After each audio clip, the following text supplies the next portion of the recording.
Nggak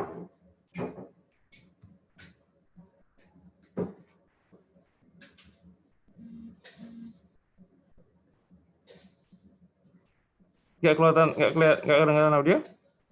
Sama? Hah? Udah masuk audionya? Audio apa lagi? Audio ininya, musiknya.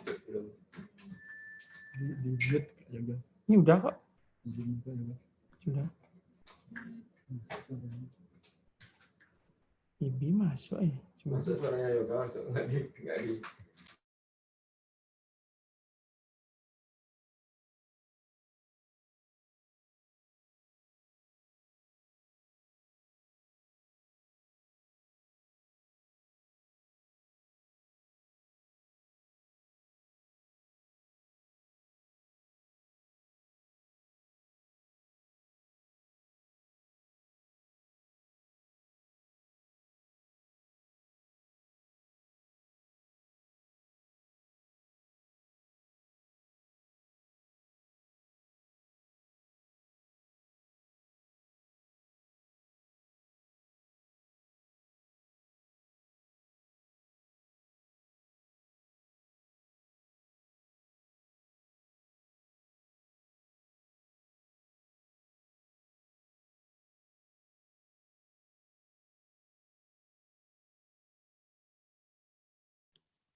Di Zoom ya, Bu?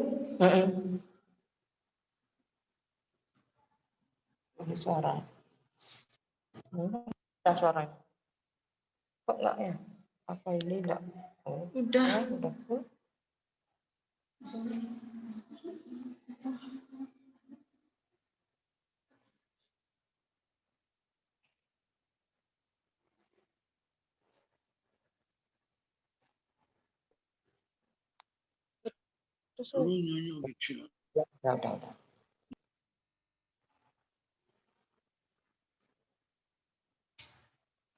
Oh, masih belum mulai.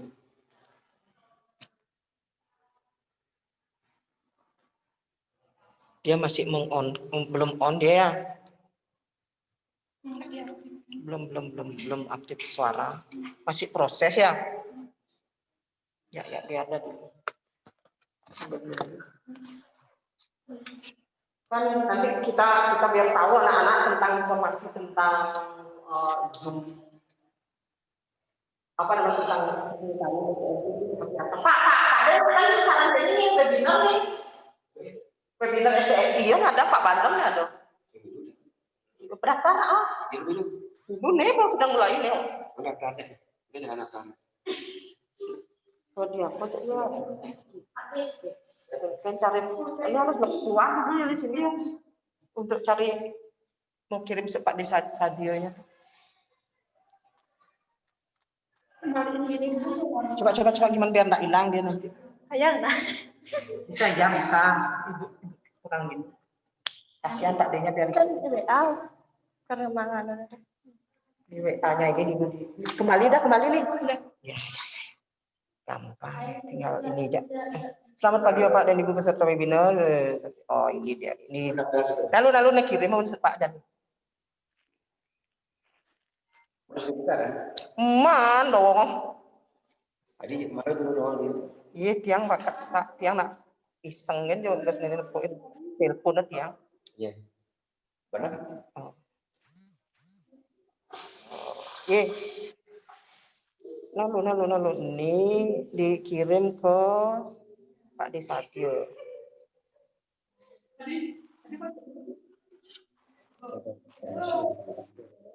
Hijau. Ayo menaik pangkat.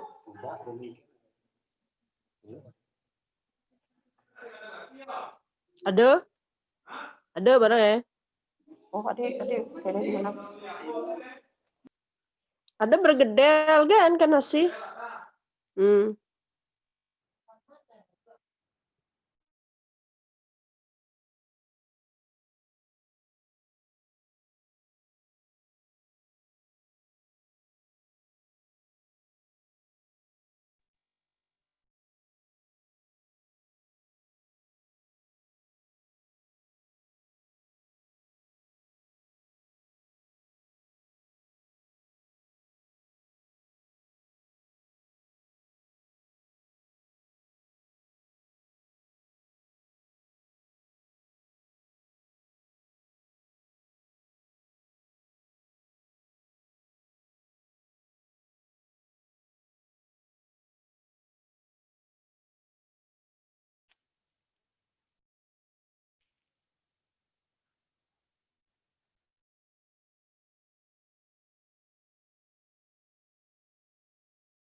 Oke, pos.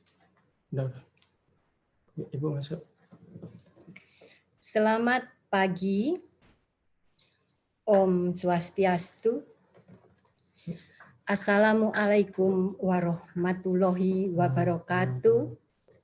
Salam budaya, salam sejahtera untuk kita semua. Terima kasih Bapak Ibu sudah bergabung pada acara webinar yang diselenggarakan oleh jurusan Tari Fakultas Seni Pertunjukan ISI Denpasar. Yang terhormat Bapak Rektor ISI Denpasar, terima kasih semua fasilitas dan izinnya untuk menyelenggarakan webinar ini. Yang saya hormati Bapak Dekan Fakultas Seni Pertunjukan beserta jajarannya, terima kasih segala dukungannya. Yang saya hormati Bapak Profesor Dr. I. Made Bandem MA, terima kasih Bapak atas materinya dan mohon maaf telah menyita waktu Bapak untuk berbagi pada pagi sampai siang hari ini. Terima kasih Bapak Dr. I. Ketut Suteja SST MSN yang telah bersedia memandu acara ini. Terima kasih yang setinggi-tingginya yang saya banggakan teman-teman tim kreatif dalam penyelenggaraan webinar jurusan tari ini.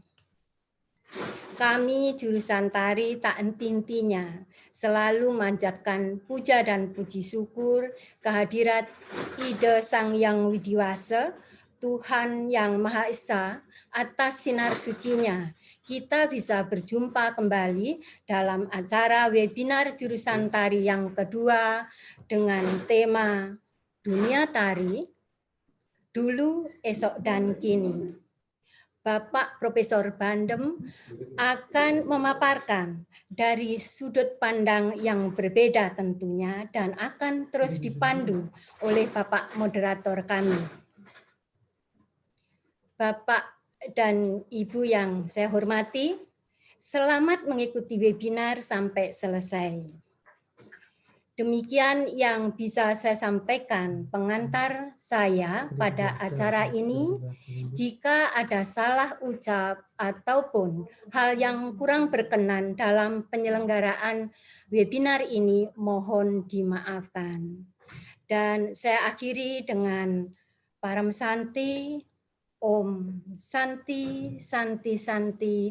Wassalamualaikum warahmatullahi wabarakatuh. Dan selanjutnya, saya mohon dengan hormat kepada Bapak Rektor untuk memberikan kata sambutan dan sekaligus membuka acara webinar ini.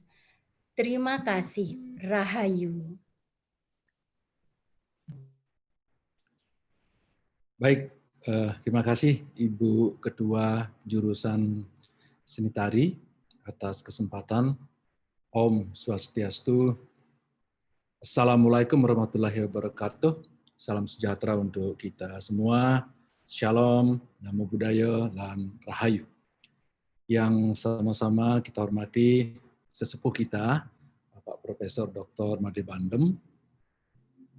Kemudian yang saya hormati juga Bapak Dekan Fakultas Seni Pertunjukan, Ibu Kajur, beserta seluruh staf, dosen di lingkungan jurusan tari ISI Denpasar. Demikian juga para tamu undangan yang tidak bisa saya sebutkan satu persatu. Tapi sementara saya lihat ada juga yang mengikuti seminar ini dari luar Bali, teman-teman dari Jogja, dari Solo, atau dari manapun. Jadi atas nama pimpinan lembaga izinkan saya mengucapkan terima kasih atas partisipasinya dalam mengikuti seminar daring, ya, seminar virtual daripada jurusan tari kali ini. Tentu atas nama pimpinan lembaga saya memberikan apresiasi yang tinggi kepada jurusan seni tari di bawah kepemimpinan Ibu Sulistiani, karena bergeliat sangat mantap begitu sejak beberapa tahun belakangan ini dengan beberapa kegiatan-kegiatannya yang sangat baik begitu untuk pengembangan ilmu tari dan juga pengembangan bidang-bidang yang lain, khususnya bidang seni budaya kita. Ibu dan Bapak yang saya hormati, berbicara tentang kegiatan-kegiatan kita di masa pandemi ini, memang banyak sekali kegiatan kita yang terpaksa harus dihentikan, terpaksa harus ditunda, terpaksa harus digeser karena memang tidak memungkinkan kita melakukan kegiatan dengan bertatap muka. Syukurlah ada media sosial yang begitu intens sebagai media kita untuk bersilaturahim, sehingga pada hari ini kita cukup bertatap maya saja, kan tapi tentu tidak akan mengurangi makna daripada kegiatan ini. Saya tahu jurusan tari yang dulu punya program unggulan setiap tanggal 28 itu dengan pergelaran-pergelaran kecil yang sudah berlangsung beberapa tahun terpaksa terhenti, tapi sebagai gantinya mereka tidak kalah kreatif untuk melakukan seminar mulai dari bulan lalu ya Bu Lis ya, dan sekarang ini memasuki periode yang kedua. Saya kira ke depan bisa selalu dilakukan. Memang apresiasi saya juga karena kita memaknai bahwa dunia tari kita memang selalu berkembang dan perkembangannya sangat pesat sekali. Menyitir beberapa pendapat para ahli ya, kalau kita ingin belajar tentang sebuah ilmu, misalnya ilmu tari begitu, saya kira tidak cukup hanya dengan learning by doing, atau melakukan bagaimana menari, bagaimana gerak-gerak tari, bagaimana mencipta tari. Akan tetapi ada dua hal juga yang lebih penting untuk kita pahami. Yang pertama adalah masalah historis, itu sejarah tari. Yang kedua adalah bagaimana kita bisa ikut mendiskusikan problematika yang ada dalam dunia tari. Istilahnya melalui pendekatan historis, melalui pendekatan learning by doing, dan juga melalui pendekatan problematik. Bagaimana tari ini yang berkembang, yang sudah sangat pesat, akan tetapi harus dipahami oleh semua orang. Baik perkembangannya yang menggunakan proses bertahap, maupun perkembangan-perkembangan yang radikal yang tidak bisa dihindari dari pergaulan kita dengan dunia luar, sehingga itu harus dipahami. Yang namanya ilmu humaniora itu kan dipahami. Kalau sudah kita masing-masing paham, tidak akan ada debat kusir. Yang ada adalah dialektika. Topik yang dipilih pun saya kira sangat bagus. Dunia tari, dulu, esok, dan kini. Esoknya justru ditaruh di depan. Ya. Jadi saya kira ini pasti mengandung makna tertentu. Ya, karena biasanya kalau kita runut urutan waktu kan dulu, kini, esok kan nih. Dulu, esok, dan kini. Saya kira yang dulu harus dimaknai sebagai bagaimana kita menghargai para pendahulu-pendahulu kita. Kemudian esok itu yang harus dipersiapkan. Yang dulu dasar daripada kita mempersiapkan hari esok. Sedangkan kini, mari kita apresiasi bersama-sama. Kita jalankan dengan segala kemampuan kita dan dengan bekerja sama dengan berbagai pihak.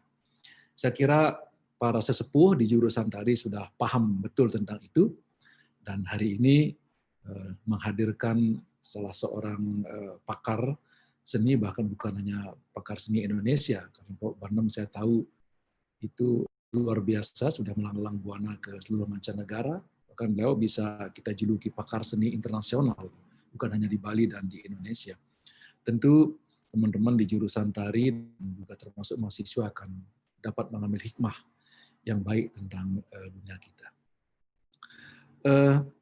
Oleh sebab itu saya ucapkan terima kasih Pak Prof Barnum, dan juga tentu Pak Ketut Suteja ya selaku moderator.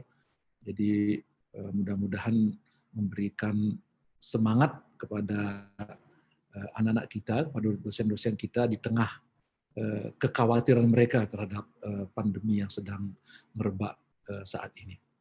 Saya kira tidak banyak yang bisa saya sampaikan. Saya ucapkan selamat sekali lagi untuk jurusan seni tari. Terima kasih kepada tim kreatif, panitia, dan juga seluruh pihak yang telah mempersiapkan acara ini dengan baik. Dan ini terus ditingkatkan, jangan hanya berhenti sampai di sini, ditingkatkan sebatas kemampuan kami pasti akan memfasilitasi kegiatan-kegiatan yang sangat mulia seperti sekarang ini. Dengan mengucapkan Om Awigenam Astu Nama Sidam, maka seminar virtual jurusan seni tari dengan tema Dunia Tari Dulu, Esok, dan Kini saya nyatakan dibuka dengan resmi. Om Santi, Santi, Santi, Om.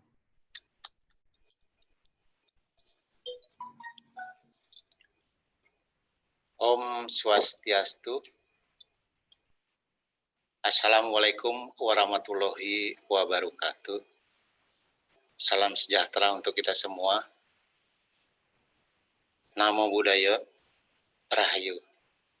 Yang saya hormati Bapak Rektor ISI Denpasar, Ibu Ketua Prodi Tari, namanya Bapak Profesor Andi Bandem yang saya muliakan, dan para peserta webinar yang saya banggakan.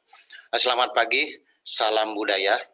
Pertama-tama, marilah kita memanjatkan puja dan puji syukur kehadapan Tuhan Yang Maha Kuasa, karena berkat beliaulah kita bisa mengikuti webinar kedua Prodi Tari Fakultas Seni Pertunjukan ISI Denpasar dalam keadaan sehat walafiat.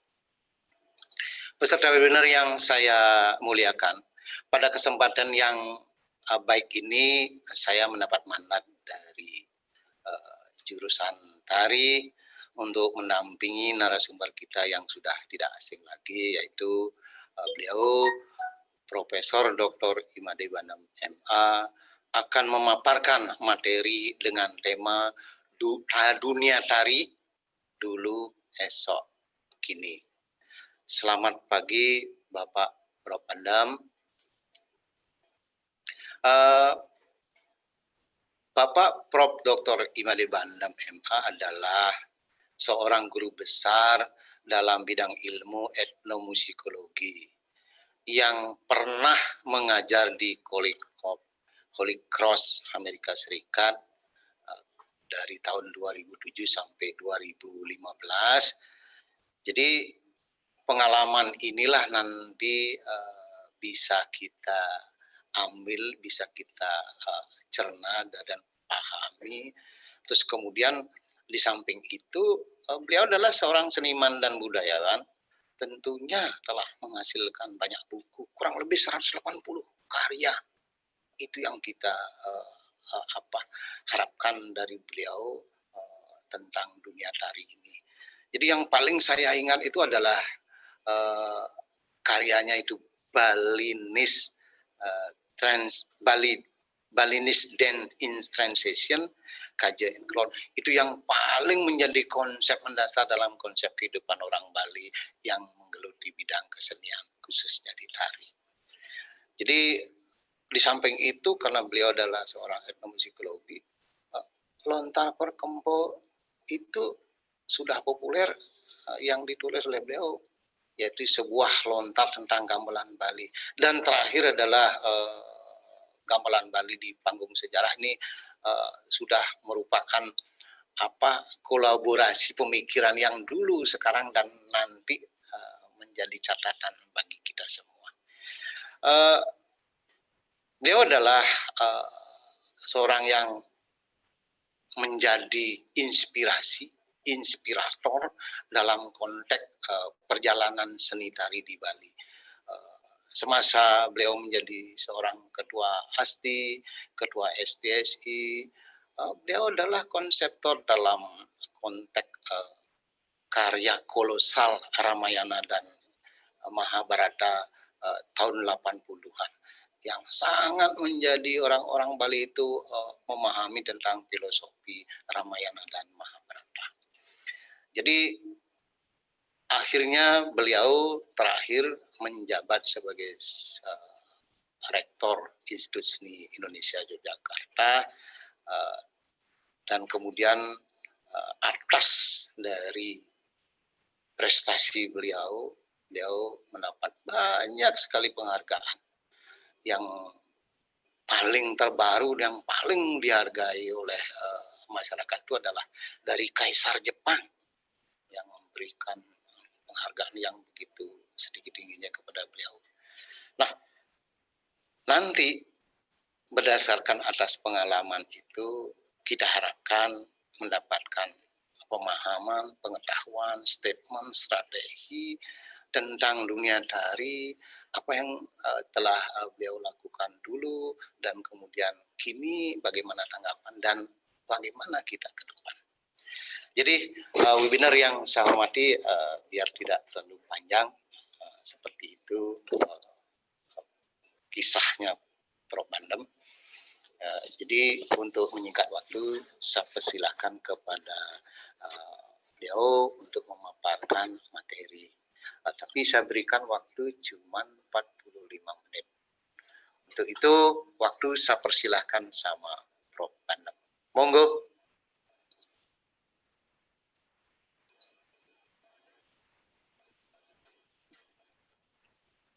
Om Swastiastu. Om Swastiastu. Assalamualaikum warahmatullahi wabarakatuh. Salam sejahtera untuk kita semuanya.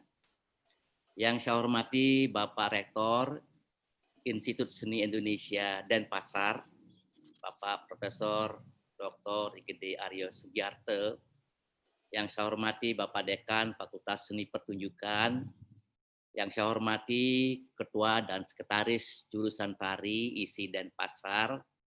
Yang saya banggakan Bapak Dr. Ketut Sutejo selaku moderator pada hari ini, para profesor di lingkungan seni pertunjukan dan tari di ISI Denpasar yang semuanya saya banggakan, para peserta webinar, para dosen, para mahasiswa, semuanya yang saya cintai. Hari ini saya mendapat kesempatan dan kehormatan untuk berbicara di dalam webinar tari yang kedua yang dilaksanakan oleh jurusan tari Fakultas Seni Pertunjukan ISI Denpasar.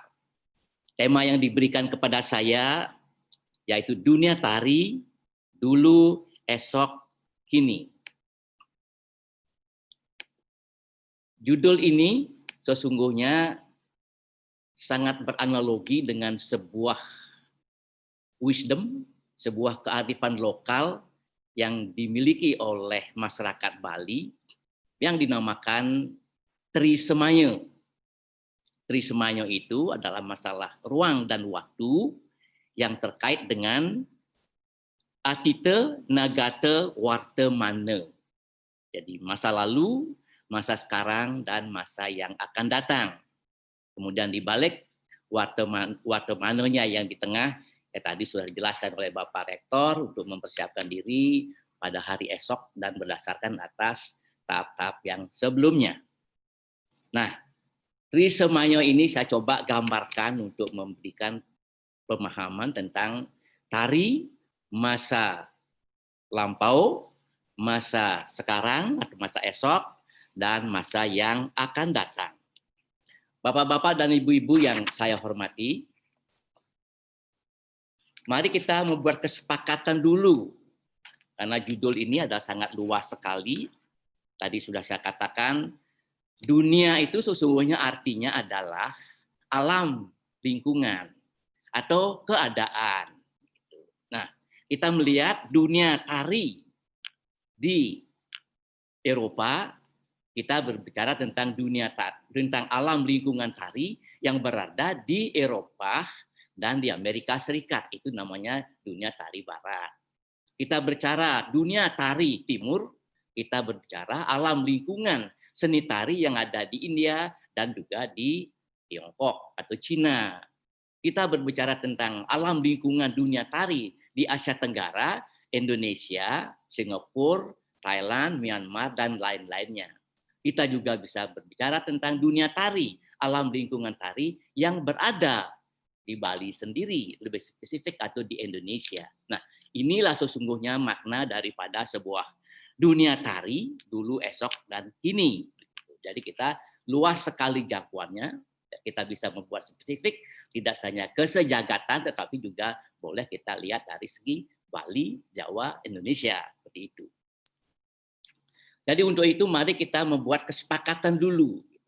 Saya masih ingat Bapak-Bapak dan Ibu-Ibu di tahun 1986, ketika konsorsium seni dibuka oleh Direktorat Jenderal Pendidikan Tinggi, konsorsium seni itu dikepalai oleh Profesor Bud Mukhtar, yaitu Rektor ISI Yogyakarta pada saat itu, dan sekretarisnya adalah Profesor RM Sudarsono yang menjadi sekretaris konsorsium pada waktu itu. Saya kebetulan menjabat sebagai ketua STSI di Denpasar, ASTI di Denpasar. Saya ditugaskan untuk merumuskan tari sebagai program studi. Yang dimaksudkan adalah tari sebagai bidang ilmu mandiri.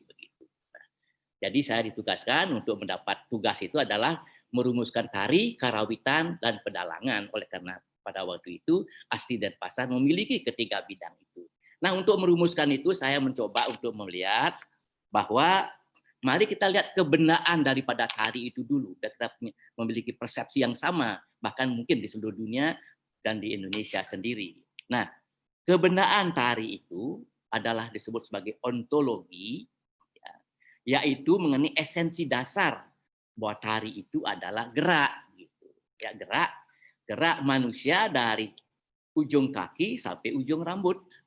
Kalau dibagi menjadi 3, kepala, badan, dan kaki. Gitu. Nah, semua tari di dunia akan terkait dengan gerak sebagai substansi dasar. Seperti itu.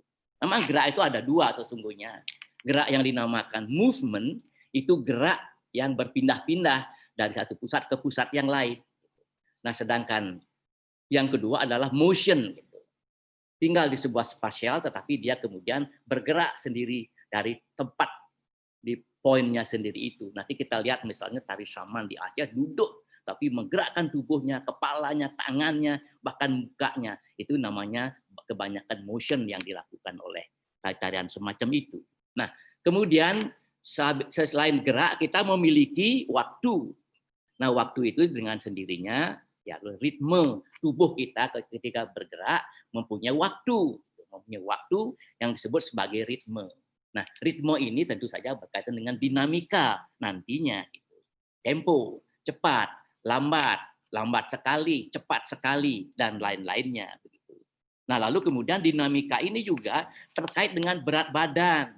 Berat, ringan. Kita ingat bahwa Profesor von Laban yang menciptakan kinetografi dalam bidang tari dan Laban notation itu memberikan kita ya, wawasan bahwa tari itu weight itu ada apa, berat dan ringan. Waktunya apa, sustain dan staccato. Flow-nya bagaimana, bound atau flowing. Ya, gitu. Jadi mengalir atau patah-patah, direct atau indirect. Ini sesuatu dinamika yang dikeluarkan oleh mereka untuk tari secara universal sesungguhnya. Nah, kemudian di samping dinamika itu ada ruang. Ruang itu 2 sesungguhnya. Ruang shape di dalam tubuh kita dan ruang panggung yang kita gunakan sebagai ruangan untuk kita menari. Kalau di Bali disebutkan kalangan. Kalangan itu segi 4 kalau di Bali, 4 sisi kita bisa melihatnya. Padahal kalangan yang sesungguhnya kalangan bulan bundar sesungguhnya itu. Tapi begitulah perkembangan yang menjadi kalangan di Bali. Ya bisa kita juga sebutkan bahwa ada panggung yang dinamakan panggung proscenium itu juga kalangan. Panggung trust stage atau tapal kuda itu juga kalangan.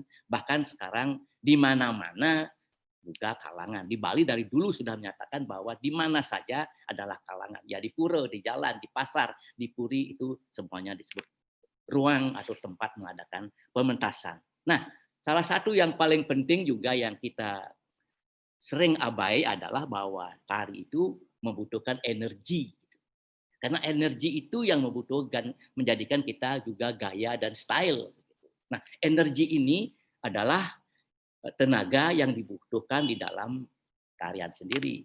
Bali memiliki berbagai bentuk energi sesungguhnya yang kita sudah pernah bicarakan bagaimana mendistribusikan energi, bayu, seluruh tubuh kita. Karena di dalam tubuh kita itu ada pusat-pusat bayu yang seharusnya memperoleh energi ketika kita menggerakkan tubuh kita itu. Ini sudah dinyatakan oleh para ahli kita di Bali, ada 10 jenis bayu. Panca bayu, 5 bayu, lalu 10 bayu. Tadi dengan nama-nama yang berbeda-beda, pusat yang berbeda-beda.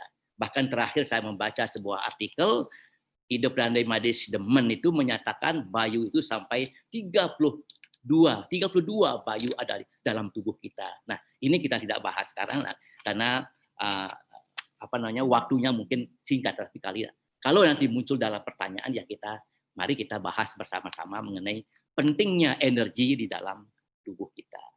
Nah, sekarang kita aspek luar, cepatkan saja. Tari itu akan berbeda satu sama lain karena dipengaruhi oleh nilai budaya. Tari itu kan berhubungan dengan ekonomi, berhubungan dengan teknologi, berhubungan dengan bahasa, dengan kesenian yang lain. Tadi Pak Rektor mengatakan dengan sejarah dan lain-lainnya gitu. Nilai-nilai itu ya dengan agama, 7 unsur pokok kebudayaan itu akan memberikan pengaruh yang sangat besar pada tari, sehingga dia menjadi gaya tari Cina, gaya tari Bali, gaya tari Jawa, dan lain-lain. Itu memegang peranan. Lalu yang kedua adalah kostum dan tata rias. Memakai topeng yaitu memberikan pengaruh yang penting sekali kepada tarian kita. Ya, stage tadi sudah saya katakan. Yang kedua adalah mengenai iringan. Iringan tari ini sangat menentukan sekali sesungguhnya dalam memberikan gaya untuk sebuah tarian. Nah, itu kita namakan sebagai ontologi kebendaan. Nah, tari kan juga memiliki tidak hanya penciptaan, tetapi tari itu kan memiliki aspek-aspek yang sudah kita sepakati, yang pengkajian, penciptaan, penyajian, pendidikan, dan manajemen. Nah, ini penting sekali. Jadi kita memiliki 5 aspek yang kita sesungguhnya terkait dengan pembicaraan tari masa lalu, tari masa sekarang, dan tari esok. Seperti itu. Tidak bisa dilupakan. Karena apa? Tari itu ada 4 taksonominya yang penting. Yang pertama adalah ilmu seni atau ilmu tari itu terkait dengan artefaks tari, teknik tari. Gitu. Yang kita bicarakan adalah teknik tari. Ketika merumuskan paradigma pendidikan seni Indonesia bersama teman-teman dari Jogja, dari Bandung, antara lain Pak Profesor Jacob Sumarjo pada waktu itu, ya teman-teman dari Yogyakarta, profesor yang lain, begitu kita sepakati bahwa seni itu memang, tari itu memang memiliki 4 konteks. Ya. Lalu yang kedua adalah konteks seni. Gitu. Tadi Pak Rektor mengatakan ada sejarah, ada antropologi, ada bahasa, dan lain-lainnya yang kita memang perlu bahas masa lalu, masa sekarang, dan masa yang akan datang. Lalu yang ketiga adalah ilmu wawasan mengenai seni. Kita mengulas seni dari segi filsafat, dari segi filsafat etnis, filsafat barat, dan lain-lainnya. Nah, yang keempat ini penting sekali, yang makin lama makin melemah sekarang adalah apa yang kita sebutkan sebagai ilmu apresiasi tari, gitu. Yaitu mengenai pengenalan, pemahaman, dan kritik tari. Hampir tidak ada sekarang saya lihat, dulu dimulai oleh Bapak Dr. Salmurgianto, ya, di dalam tulisan-tulisan beliau itu sekarang kita mulai lemah di bidang itu. Tidak ada keinginan kita memberikan masukan lewat kritik seni. Tari Amerika itu besar, tari modern terutama, karena pada waktu dulu di tahun 1930-an 40-an mereka memiliki seorang kritikus seni yang luar biasa pinternya bernama John Martin. John Martin ini yang memberikan kritik setiap penampilan tari modern, tari balet, bahkan tari Indonesia pun yang tampil di New York dapat dikritik oleh beliau semacam ini. Nah, itulah Bapak-bapak dan Ibu-ibu yang kita sebutkan sebagai pengkajian. Nah, penciptaan tentu saja sekarang kita akan penciptaan yang terkait dengan masa lampau, masa esok, dan masa yang akan datang. Penyajian tidak mudah juga membicarakannya, karena penyajian tari apa saja harus ada tafsiran dari peraga-peraganya. Nah, kemudian pendidikan. Nah, pendidikan itu tidak hanya pendidikan di masyarakat, tetapi juga kita memiliki pendidikan tinggi seni. Gitu. Ini suatu saat harus ada di antara kita yang memang berkeinginan untuk ya membicarakan pendidikan tinggi seni masa lampau, masa esok, dan masa yang sekarang. Bayangkan kita memiliki ISBI, memiliki ISI, memiliki sekolah tinggi, dan lain-lainnya itu akan punya keragaman yang luar biasa untuk menulis, untuk mengkaji tentang pendidikan seni di perguruan tinggi seni yang ada di Indonesia ini. Ini kita abai mengenai itu. Barangkali sudah ada, ya, tetapi kita belum menjadi satu kesatuan yang utuh seperti itu. Dan yang terakhir dalam epistemologi ini, kajian-kajian ini, keilmuan ini, adalah manajemen tari. Ini serasa tata kelola tari memang sudah dibuka di beberapa perguruan tinggi kita, misalnya di Yogyakarta, di tempat-tempat yang lainnya yang saya tidak kenal. Nah, manajemen seni ini membutuhkan kita, ya, suatu pemahaman tentang seni berkaitan dengan bisnis, berkaitan dengan pasar. Dulu ketika saya masih kecil, selalu ada orang mengatakan bahwa art for art gitu. Seni untuk seni begitu. Seni yang dinikmati oleh para ahlinya, seni yang dinikmati oleh para senimannya, tidak ambil pusing masyarakat umum yang melaksanakan saat itu. Ini diciptakan seni-seni yang bersifat adiluhung, yang adiluhung yang memang monumental sifatnya seperti itu. Kita terima seperti itu sebagai warisan budaya. Nah, kemudian ada juga seni untuk pasar, art for market. Ributlah banyak orang. Kenapa seni diarahkan untuk kepentingan pasar?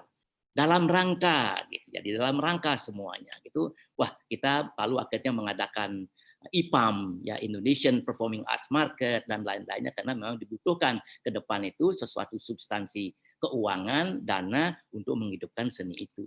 Nah, sekarang karena sudah zamannya maju, ya, kita tinggalkan yang kedua atau kita rakum yang kedua menjadi satu, disebut sebagai art for stakeholder, gitu saja. Art for stakeholder akan memuaskan siapa saja. Ya masyarakat, ya penonton, ya pemerintah, ya itu, ya pimpinan perguruan tinggi, ya pemegang saham. Nah, ini challenge kita ke depan adalah di situ sesungguhnya. Nah, yang terakhir dari definisi tari ini tentu saja adalah mengenai aksiologi, gitu ya. Aksiologi itu makna lah, karena tari itu tidak mungkin tanpa ada konteks, tanpa ada maknanya. Orang mengatakan tari sebagai simbol masyarakat atau jati diri kebudayaan. Hampir di seluruh dunia. Ini menyatakan dari Afrika, dari American Indian, dari Cina, dari Jepang, dari Indonesia, tari itu adalah simbol masyarakat. Tari itulah jati diri kebudayaan. Tari itu sebagai pengungkap sejarah. Tari itu sebagai keindahan dan kesenangan. Tari sebagai sarana untuk pemujaan, untuk agama, untuk pendidikan, bahkan sebagai sarana politik dan kekuasaan. Itu penting sekali saya rasa. Nah, 3 komponen inilah menjadikan tari sebagai bidang ilmu.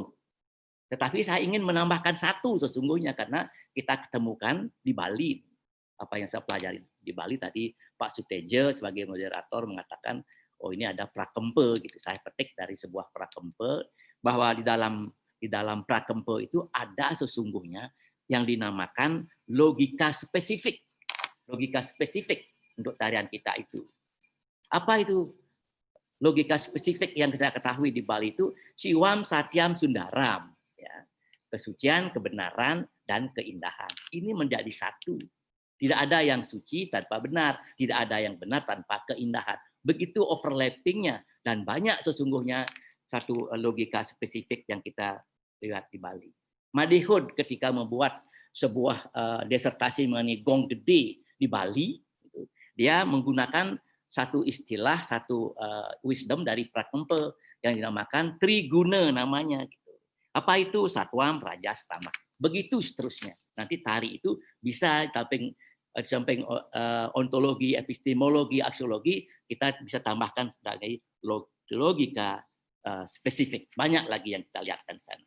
Nah, sekarang setelah kita memahami tari itu apa, itu secara universal, secara keseluruhan, kenapa kita tidak mengamati tari?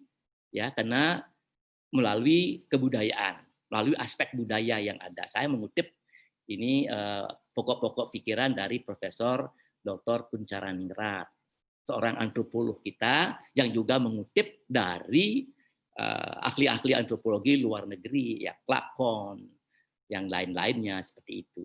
Bahwa hasil budaya, tari, kesenian yang lainnya pasti memiliki suatu aspek yang dinamakan aspek ideal. Aspek ideal. Bisa saya kelihatan sebentar. Aspek ideal. Gitu. Nah, aspek ideal itu apa? Aspek ideologi sesungguhnya. aspek ideologi itu semua punya gagasan, mempunyai ide, mempunyai sistem nilai di dalamnya, lalu sistem norma-norma, aturan-aturannya yang disebut adat istiadat, dan yang paling penting ketika kita mencari ide-ide itu, kita memiliki cerita-cerita, itihase, ya, yang isinya tema kepahlawanan, tema percintaan, tema magis dan lain-lainnya. Ini akan menjadi sesuatu yang sangat penting ya untuk kita lihat sebagai aspek ideal dari sebuah tari, aspek ideal. Itu di situ isi daripada tarian itu, konten daripada tarian itu. Nah, yang kedua tidak bisa juga kita bicara tari masa lalu, masa sekarang, masa esok tanpa melihat aspek pranata sosialnya. Bagaimana tari Jawa dengan Bali bisa berkolaborasi, bisa berkomunikasi. Bagaimana tari Bali dan tari Barat berkomunikasi. Kita memerlukan aspek pranata sosial, yaitu komunikasi antar individu, organisasi kemasyarakatan, seperti di Bali ada desa, banjar, sanggar tari. Ya. Nah, kita tidak lupa juga bahwa zaman-zaman yang lampau itu ada exposition. Di Paris exposition berkali-kali. Negara penjajah Belanda pada waktu itu menampilkan kesenian kita lewat expo-expo besar. Ya di Paris, ya di Chicago yang berkali-kali itu. Kemudian zaman Orde Baru, tidak lupa juga banyak sekali expo-expo yang diikuti. Ini pranata sosial juga di Vancouver, di Australia, Kias di Amerika Serikat, lalu kemudian expo di Sevilla, di Italia. Ini semua pranata sosial yang menuntut, yang menyebabkan kita bisa melihat tari masa lalu, masa sekarang, dan masa depan. Tidak bisa lepas dari aspek pranata sosial itu. Indonesia di 1955, Dirjen Kebudayaan Profesor Dr. Edi Setiawati meluncurkan sebuah kegiatan pranata sosial Art Summit namanya. Nah, kita mengundang tokoh-tokoh tari kontemporer dari seluruh dunia pada waktu itu. Nah, sekarang yang masih hidup adalah IDF, pimpinan Dr. Nungki Kusumastuti. Itu adalah Indonesia Dance Festival. Ini sangat bersifat internasional. Ini semuanya adalah pranata sosial. Kami khususnya di Bali sudah lebih dari 42 tahun ya, ada pesta kesenian Bali. Ada sekarang Festival Bali Jani. Dulu ada yang lain namanya Festival Mahalango. Ada Festival Namanatya dan lain. Ini semuanya adalah pranata sosial, termasuk lomba-lomba tari yang kita lihat di televisi itu, misalnya itu adalah semuanya adalah pranata sosial. Nah, yang terakhir dari konteks ini, wujud budaya ini adalah yang kita namakan aspek fisik, peradaban. Benda-benda seninya apa hasilnya? Dari kedua itu ada benda-benda seni. Nah, seni pertunjukan sudah jelas, tari, karawitan, pedalangan, drama, teater, dan modern. Seni rupa juga sudah tahu kita semuanya, ya, seni lukis, seni-seni yang lain, seni sastra, puisi, lalu kemudian udah juga yang lain-lainnya. Lalu seni media yang sekarang sedang banyak sekali muncul adalah seni media. Nah, inilah aspek budaya yang kita bisa melihat, melandasi kita melihat tari yang lampau dan sekarang dan ke depan dan yang sekarang itu. Nah, untuk itu, untuk membuat generalisasi ya sedikit meluas, tidak saja di kalangan kesenian Bali yang saya mau bicarakan, untuk Indonesia yang kita bicarakan, ada paradigma yang dikeluarkan oleh Profesor Van Pursen. Semuanya sudah mengetahui ini. Bahwa tari di dunia ini, kebudayaan di dunia ini, lewat strategi kebudayaan yang beliau miliki itu, ada yang dinamakan tahap mitis. Manusia terkepung oleh mitos, dewa-dewa, legenda, kekuatan alam semesta, kesuburan, menurunkan hujan, animisme dan dinamisme, komunal, partisipasi, trans, ekstasi, dan kesurupan.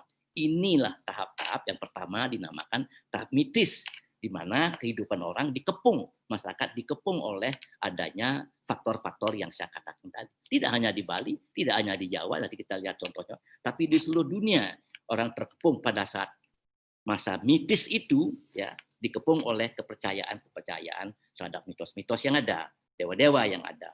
Apalagi di Bali, ketika berbicara tentang sejarah seni, faktor mitos ini penting sekali, faktor legenda ini penting sekali, Faktor akulturasi memang penting sekali. Faktor ikonografi juga penting sekali. Tidak bisa dilepaskan dari itu. Nah, lalu yang kedua disebut sebagai tahap ontologis atau klasik. Klasik. Manusia mulai tak percaya kepada mitos, gitu. Ingin meneliti lewat ilmu ontologis tadi itu, ya, epistemologi tadi itu. Menyusun teori-teori, ya. Memiliki filsafat logika, etika. Saya katakan tadi Siwam Satyam Sundaram yang saya kenal. Gitu. Seni klasik muncul, seni keraton, ya, Ramayana, Mahabharata. Sering di sebuah daerah di Jawa dan di Bali ada tradisi kecil, ada tradisi besar. Tradisi besar adalah keraton, tradisi kecil adalah desa. Ini kedua binary ini ya memang ada perbedaannya, ada perbedaan cara penanganannya itu seperti itu. Candi Borobudur hasil budayaan ontologis, Candi Prambanan, Candi Penataran, Pura, Puri, dan pasar di Bali ini adalah satu konsep yang mendasari lahirnya tarian-tarian yang ada pada tahap ontologis, pada tahap dinamakan tahap klasik itu sendiri. Nah, yang ketiga, ini yang ketiga adalah tahap fungsional masa kini. Nah, tadi kan sudah lihat ada masa lampau, masa sekarang, dan masa kini. Masa kini ini mempersiapkan yang akan datang. Itu namanya tahap fungsional, disebut oleh beliau Van Persien itu. Manusia sudah meninggalkan dua tahap sebelumnya. Yang meninggalkan dalam arti tidak membuang keseluruhannya. Karena nanti akan berkesinambungan, ada kesinambungan. Tidak putus sama sekali. Nah, manusia meninggalkan dua tahap sebelumnya. Ada modern, ada postmodern, ada kontemporer. Dan itu nanti itu yang namanya tahap fungsional, zaman yang sekarang, Peran teknologi sangat besar. Teknologi apa? Teknologi berat, ya kapal terbang, pabrik-pabrik, begitu, lalu kereta api. Ini semuanya perangkat keras. Itu mendukung kehidupan kita. Kedua, teknologi perangkat lunak ada itu. Apa itu? Program komputer, berbagai aplikasi yang kita miliki sekarang ini adalah teknologi perangkat lunak. Menjadi satu dia dengan kehidupan tari kita masa yang sekarang ini. Ada juga teknologi perangkat otak, melahirkan teori-teori, ya, teori-teori yang dimiliki oleh kita sekarang itu perangkat otak namanya. Nah, disinilah ada masa transisi. Kita melihat performance art, instalasi, dan lain-lainnya. Nah, lalu kemudian seni folklorik, ya, seni rakyat pada tahap mitis itu, yang kita intinya adalah keraupan, kesurupan itu, bisa langsung menjadi seni kontemporer. Tidak usah melewati klasik. Ada yang klasik langsung menjadi kontemporer, ada yang langsung meloncat menjadi kontemporer. Nanti kita lihat yang apa namanya seperti itu. Nah, lalu yang keempat tidak ada dalam strategi kebudayaannya Pak Van Persien itu, gitu. Tidak ada karena belum masanya, adalah tahap revolusi industri 4.0. Sederhana sekali lah bahwa tahap revolusi 4.0 ini sebelumnya kan berlangsung lama, sudah ada komputer, ada internet. Nah, sekarang ini yang menandai itu adalah digital, kecepatan digital. Elemen utamanya adalah digital, Internet of Things, segala-galanya internet sekarang. Artificial intelligence, kita punya robot. Ada new material, berbagai macam materi, big data, robot, augmented reality, dan lain-lainnya. Itu yang menjadi dasar daripada kehidupan kita sekarang. Ya, intinya adalah digital dan internet digital itu. Artinya apa? Masyarakat yang RI 4.0 ini adalah masyarakat cerdas, adalah masyarakat yang barangkali harus memahami multiliterasi, multidisiplin. Jadi kita belajar mengenai literasi. Kita harus tahu tentang kesehatan karena kita memahami harus ada literasi kesehatan dan literasi-literasi yang lainnya. Jadi meleklah sedikit dalam masyarakat cerdas ini karena perkembangan teknologi yang lain. Nah, sekarang mari kita melihat beberapa contoh saja. Cepat-cepat nanti kita melihat beberapa contoh tari pada masa yang lalu. Tadi kan saya sudah mengatakan tahap mitis. Nah, di Bali ini kebetulan disesuaikan, disamakan dengan wali, tari wali namanya. Kenapa saya angkat ini? wali bebali dan Bali-Balian kenapa diangkat? Karena konsep kearifan lokal ini sudah dikukuhkan oleh UNESCO untuk memberikan penghargaan, untuk memberikan penghargaan kepada deskripsi kepada 9 tari Bali. Kita sudah mendapat penghargaan UNESCO dari begitu banyaknya tari Bali, genrenya mungkin 40, subgenrenya juga banyak. Sangyang saja diketemukan 25, bahkan mungkin 30. Rejang diketemukan di Karangasem saja misalnya, tahap tari wali itu adalah 52. Jadi saya angkat ini karena setelah diterimanya, diputuskan tari Bali itu mendapat penghargaan dari UNESCO, wali bebali dan Bali-Balian, sekarang sedang dibuat film sebagai contoh. Negara Korea meminta cara seperti itu, Thailand meminta cara seperti itu. Jadi sekarang disiapkan oleh sejumlah kelompok, Ibu Windu nih yang melaksanakan, membuat film tentang wali bebali dalam konteks bagaimana dijadikan wadah universal sebagai konsep untuk mengusulkan tari dalam sebuah pulau dan sebagainya. Nah, lihatlah sekarang kita melihat tari pragmatis. Selalu ada keseimbangan alam semesta, ada pengobatan secara spiritual, contoh-contohnya nanti banyak. Komunikasi dengan binatang totem, menghormati binatang totem, apakah singa, apakah gajah, apakah badak, dari dulu sudah ada seperti itu. Komunikasi dengan leluhur, terutama di Bali. Sumber penciptaan tari selanjutnya, inilah dari sumber penciptaan, pengukuhan upacara keagamaan, ritus kehidupan, menurunkan hujan, dan simbol kesuburan. Di Afrika sendiri, ya, di Ghana, yang saya tahu, saya belum pernah ke Ghana, tapi saya sudah pernah ke Harare. Ada sebuah tarian di Bulawayo, itu namanya Adsohu. Ini Ghana ini ya. Lalu diiringi dengan kendang, drum, atumpan. Dan pernah dikirim ke Indonesia di tahun 1962, 63 saya ingat itu. Pentasnya di Bali di sebuah Bali Hotel. Di sini pun mereka trans, di sini pun mereka kesurupan. Oleh karena keseriusan membangun taksu, seperti konteksnya di rumahnya, mereka sungguh-sungguh serius, ini memberikan ciri cultural identity bagi mereka sendiri. Ya di Jawa kita melihat kuda lumping, kita melihat Riog Ponorogo ketika saya di Jawa, selalu tampilkan itu di kampus kami, dan selalu ada yang kesurupan, ada yang trans. Saya melakukan penelitian di daerah Kalimantan Timur, dari Samarinda kira-kira 300 km ke utara melalui Sungai Mahakam. Saya bertemu dengan satu kelompok Dayak yang dinamakan Dayak Modang. Dayak Modang.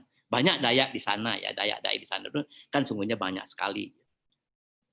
Dayak Modang itu memiliki satu tarian yang dinamakan tari belian, seorang wanita yang memainkan. Dia sebagai oracle, dia yang memberitahukan apa pengobatan-pengobatannya, dan dia trans ketika melakukan pengobatan.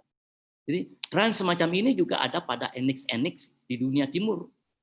Saya pernah melakukan membantu pekerjaan di Kunming City, itu di Kunming City di Cina Selatan, banyak sekali etnis grup seperti Dayak-Dayak ini yang memiliki trans medium seperti itu. Ya di Bali ada Sangyang Bojong, Sangyang Dedari. Hudok juga di Kalimantan itu, ya.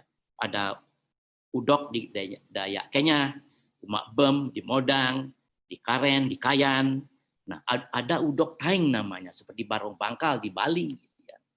Ketika pentas juga mereka kerauhan, kesurupan mereka. Ini terdapat di Modang seperti itu, di Dayak Modang di sana. Nah di Bali juga masih ada, gitu ya.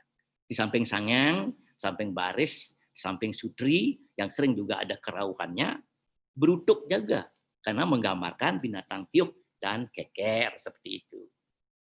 Di Jepang, tahun 1997 saya bersama rombongan dari STSI Denpasar, Prof. Dibio ikut di dalamnya dan teman-teman yang lain, mungkin Profesor Aryo Sugiarto juga, kita mengadakan pementasan saling mementaskan di sebuah kota, di sebuah desa bernama Asashi di Iwate.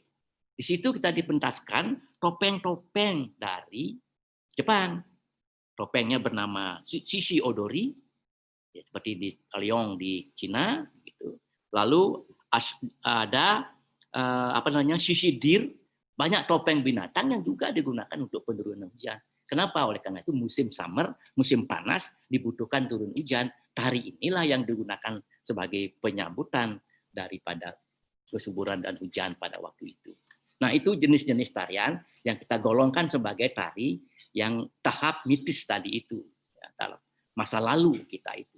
Nah, masa lalu yang lain adalah tahap bebali, tahap ontologis gitu. Tari balet di Prancis, ya, kan munculnya abad ke-15 sesungguhnya di Italia dulu. Lalu di Italia, lalu dibawa ke Prancis karena ada pernikahan raja dan ratu di sana, pementasan ballroom dari jam 10 sampai jam 4 pagi diselingi dengan pementasan semacam tari balet. Balet itu kan kata balet itu artinya tari, dans artinya. Nah, tahun 1581 itu terjadi. Muncullah awal tari balet pada zaman Renaissance Italia bergabung dengan France, dengan Prancis begitu. Dari situ Prancis kita mengenal salah seorang raja di abad ke-17, saya lupa tahunnya, ya, bernama Raja Louis ke-14. Beliau seorang penari yang hebat sekali.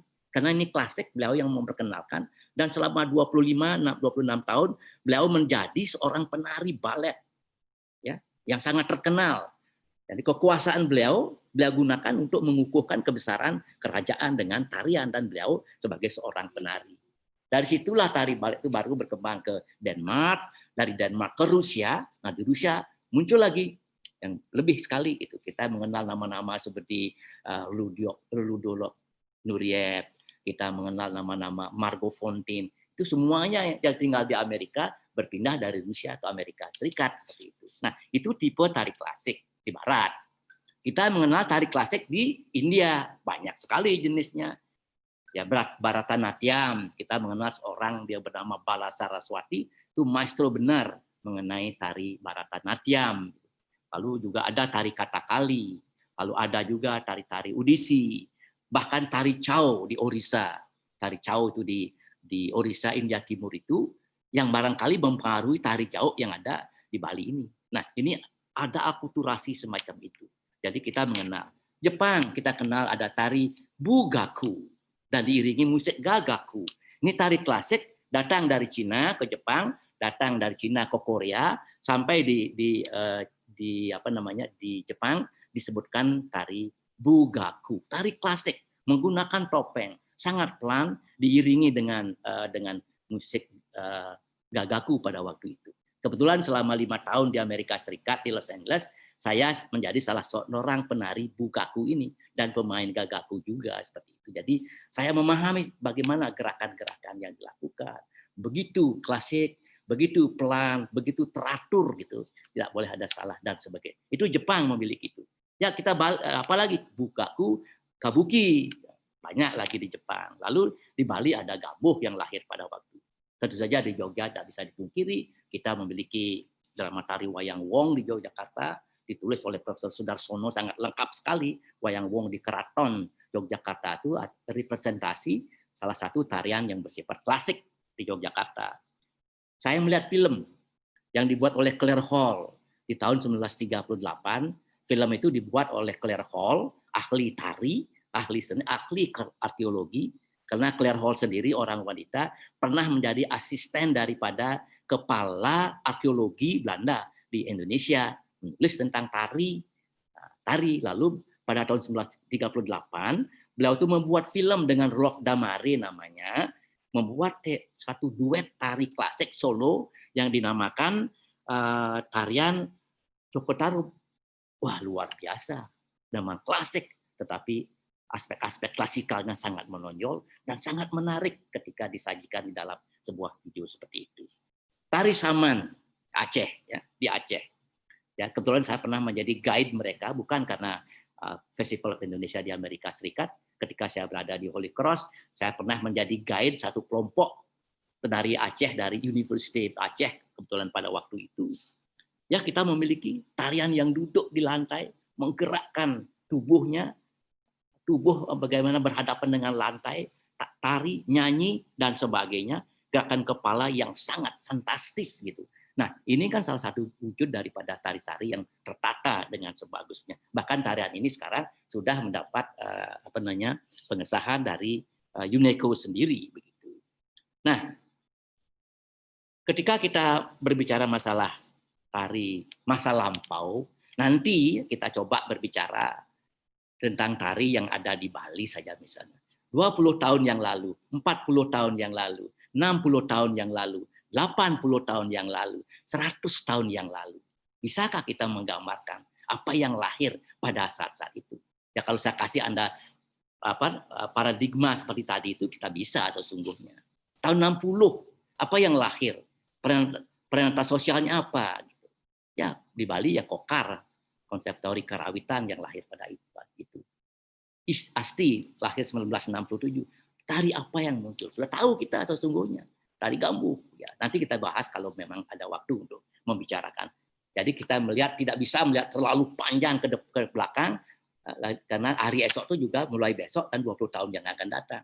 Kan strategi kebudayaan yang dirumuskan di Jakarta itu kemarin adalah 20 tahun ke depan. Indonesia bahagia, Indonesia sejahtera, kan seperti itu. Dan tari salah satu di antara. Kita coba melihat seperti itu. Bapak-bapak dan ibu-ibu yang saya hormati, sekarang kita melihat tari masa kini, tahap fungsional yang di Bali disebut Bali-Balihan. Estetikanya lebih universal. Teknologinya makin canggih. Makna kecerdasan, kecanggihan berkomunikasi dengan internet, makna kolaboratif atau satu tarian lainnya, munculnya maestro secara individual. Tari Kebiar muncul awal abad ke-20. 1900-an sudah ada di Bali. Tari-tari kontemporer di Eropa muncul yang bernama Mary Wigman, Rudolf von Laban, Hanya Holm di Jerman dulunya yang melahirkan tarian modern dance yang ada sekarang pada masa yang fungsional ini. Diikuti kemudian oleh penari-penari hebat yang bernama Doris Humphrey. Kita sudah jadikan pelajaran ini.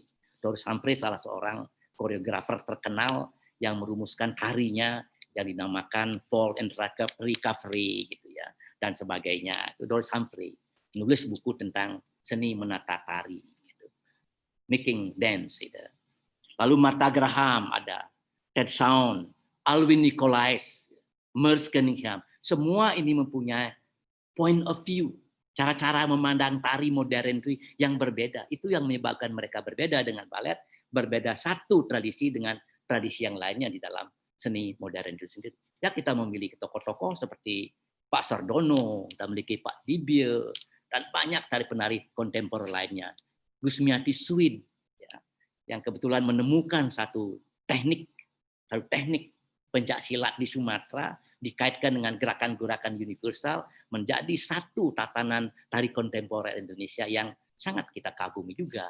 Tokoh seperti itu sekarang banyak sesungguhnya ya, banyak sekali.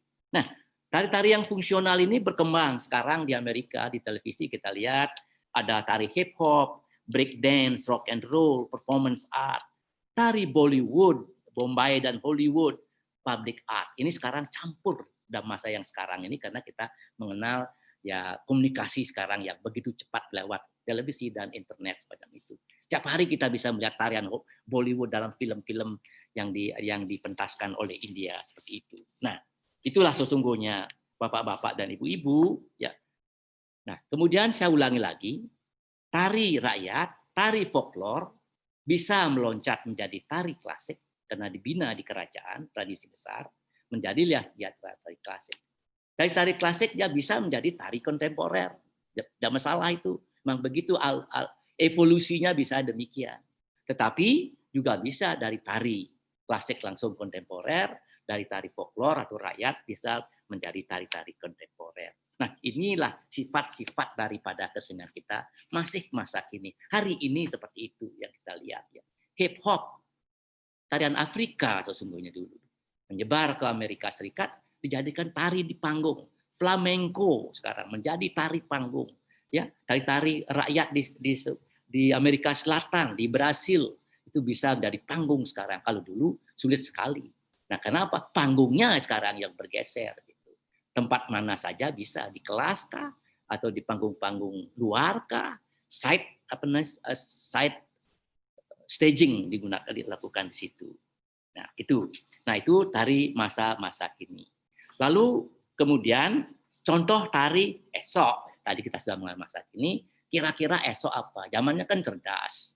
Zaman esok itu zaman cerdas. Gitu. Kita kembali sedikit ke Lampung, tari esok. Nah, kita akan banyak melihat gitu, pementasan tari secara virtual. Tidak oleh karenanya pandemi yang kita hadapi sekarang, tari virtual lebih terasa sekarang. Sudah lama terjadi, kita melihat tarian di medsos yang ada, entah itu di YouTube, ya, entah di media sosial yang lainnya yang banyak sekali jenisnya. Dari dulu sudah ada sesungguhnya.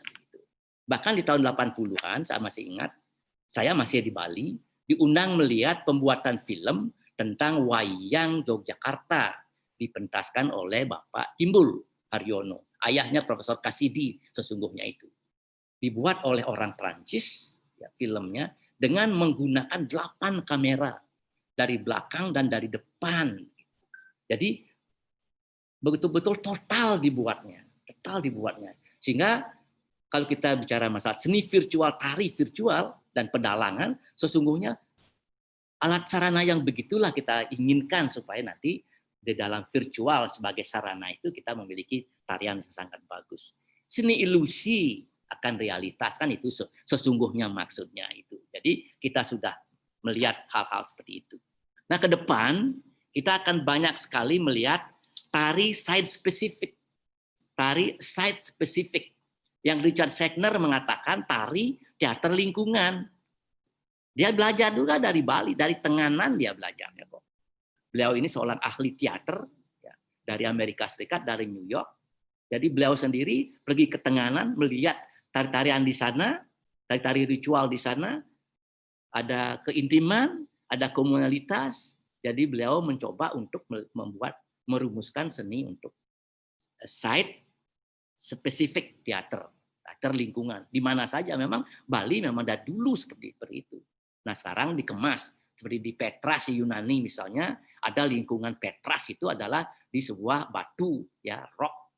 Itu seperti di GWK di sini, kita menari di sana lingkungannya. Banyak hal-hal seperti itu. Jadi kita akan melihat teater lingkungan lebih banyak, lalu kemudian performance art juga. Nah, performance art ini kan kita sering lihat sebagai seni kolaborasi, tari kolaborasi.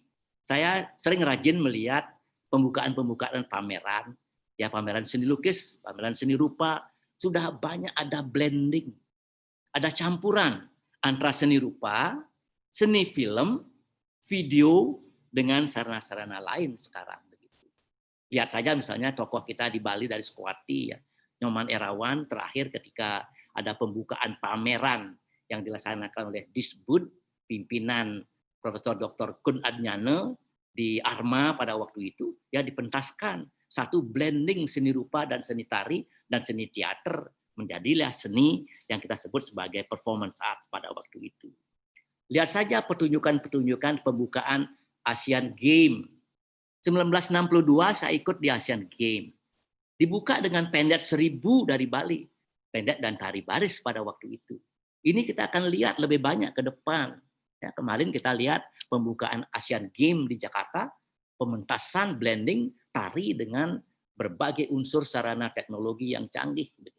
Ini akan banyak kita lihat lagi. Di Olimpiade, Summer Olympiad di Los Angeles, juga dipentaskan berbagai bentuk tari pada waktu itu. Kita masih mengenal pawai allegoris, tari dilibatkan di Brasilia, di Jember, di mana-mana, pawai di Bali. Sekarang mulai adanya pawai allegoris, satu sama lain mempengaruhinya karena ingin menampilkan sesuatu secara bersamaan. Itu namanya pawai allegoris.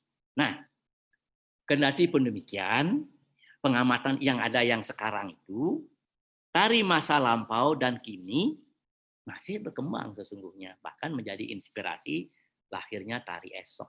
Jadi tidak bisa kita, walaupun ada tahap mitis, tahap ontologis, klasik, tahap fungsional, tahap post kontemporer atau masa industri 4.0 ini, tetapi tarian ini kan masih ada. Dia berubah, dia berkembang. Dia masih ada, bahkan menjadi inspirasi daripada tari-tari yang lahir belakangan. Jadi serasa inilah Bapak-bapak dan Ibu-ibu, Bapak Ketut Sutejo sebagai moderator, itu supaya ada waktu untuk kita berbincang-bincang. Saya ingin mendapat masukan juga dari Bapak-bapak yang ikut dalam webinar ini. Jadi saya sudah menyiapkan paradigma saja sesungguhnya. Cara melihat ke belakang, masa ini, masa sekarang, lewat unsur-unsur kebudayaan, nilai-nilai kebudayaan, unsur-unsur pengamatan latar belakang budaya yang pernah diungkapkan oleh Van Thurston dengan bukunya bernama Strategi Kebudayaan yang dipublish oleh Canisius pada 1988 dan pengalaman-pengalaman seperti itulah. Mudah-mudahan kita memiliki tari esok ini tari yang masih ya berkelanjutan gitu. Tapi kalau tidak berkelanjutan pun tidak masalah. Tapi biasanya sih masa lampau, atite, nagate, lalu wartemano itu dalam konsep keseimbangan dan konsep kehidupan masyarakat Bali, kearifan lokal, biasanya sudah dipikirkan bagaimana keberlanjutan daripada itu. Ya Pak Ketut Sutejo, saya serahkan kepada Anda. Mudah-mudahan saya tidak banyak mengambil waktu lebih, sehingga kita bisa mendapat masukan dari para peserta webinar pada pagi hari ini. Demikian, silakan. Terima kasih Bapak Prof. Bandem atas pemaparan materinya. Luar biasa. Beliau adalah file yang dimiliki luar biasa sekali ketika kita memahami dari penjelasan beliau bahwa ilmuwan Barat itu ternyata terinspirasi dari Pulau Bali itu sendiri, baik konsep maupun peristiwa budaya itu sendiri. Contohnya seperti dijelaskan tadi, ada Richard Shatner tentang Tenganan, yang saya dengar juga bahwa Cherry Chaplin juga mengambil dari lawak atau bondres dari Bali itu sendiri, dijadikan kemasan, dan yang lainnya. Banyak sekali seniman-seniman Barat mengemas yang dulu, dijadikan sesuatu yang sekarang.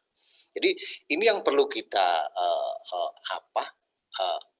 berikan apresiasi terhadap budaya Bali itu sendiri, bahkan Indonesia itu sendiri. Prof. Bandem telah memberikan paradigma yang luar biasa bagi kita untuk menyikapi dunia tari kita. Nah, oleh karena itu ada hal-hal yang belum sampai atau belum dipahami, kebetulan masih Prof. Bandemnya bisa memberikan penjelasan yang lebih detail. Saya akan berikan waktu untuk penanya, tetapi saya akan mulai dari chatting dulu. Jadi ada beberapa pertanyaan dari chatting. Ini Bapak Prof. Bandem, saya akan bacakan salah satu penanya dari Dewa Ketut Wifa. Ini tidak jelas dari mana, tetapi ini ada pertanyaan. Mohon izin ajukan pertanyaan secara ontologis, epistemologis, dan aksiologis. Tari sangat bisa sebagai ilmu pengetahuan tari karena memenuhi syarat sebagai ilmu. Mohon pencerahan dari narasumber, matur suksemo. Jadi prinsipnya begini Pak Prof, bahwa paradigma ontologi, epistemologis, dan aksiologis ini bagaimana caranya mengemas menjadi sebuah pengetahuan tari yang bisa dimanfaatkan oleh orang banyak. Terima kasih, Prof. Itu satu.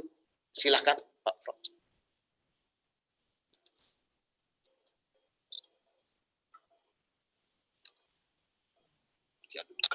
Terima kasih atas pertanyaan yang disampaikan kepada saya. Tadi saya sudah menjelaskan bahwa pengalaman saya ketika merumuskan tari sebagai bidang ilmu, itu sesungguhnya ya. Tari sebagai bidang ilmu. Karena tari itu di perguruan tinggi, pada awalnya kita kan memiliki gelar di ASTI Denpasar, ASTI Bandung, di ASKI Solo, di ASKI Padang Panjang, kemudian juga di ISI Yogyakarta, kita memiliki gelar yang sungguhnya kita sangat banggakan. Pada waktu itu gelar-gelar yang diberikan kepada tamatan kita di perguruan tinggi ini adalah SST gitu.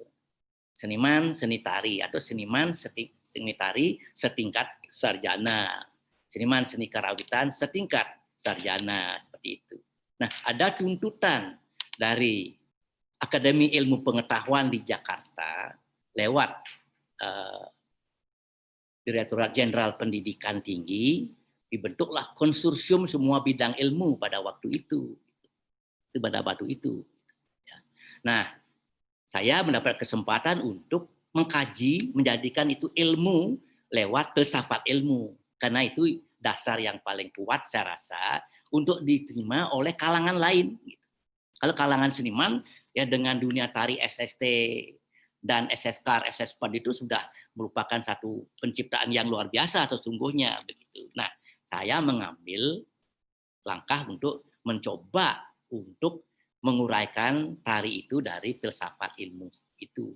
Ya, saya tentu saja meminjam pokok-pokok pikiran dari filsafat seni oleh buku-buku yang saya baca banyak kan, Liang Gi dan lain-lainnya itu sekarang banyak sekali mengenai filsafat ilmu itu. Nah, ketika berbicara masalah kebenaan itu kan semuanya sudah tahu bahwa itu kan tari itu gerak. Tadi sudah saya katakan gerak, waktu, dinamika, ruang dan energi. Itu ada. Itu aspek dalamnya sudah saya katakan tadi. Aspek luarnya tambahan-tambahan yang lain begitu. Menjadikan dia satu style dari situ.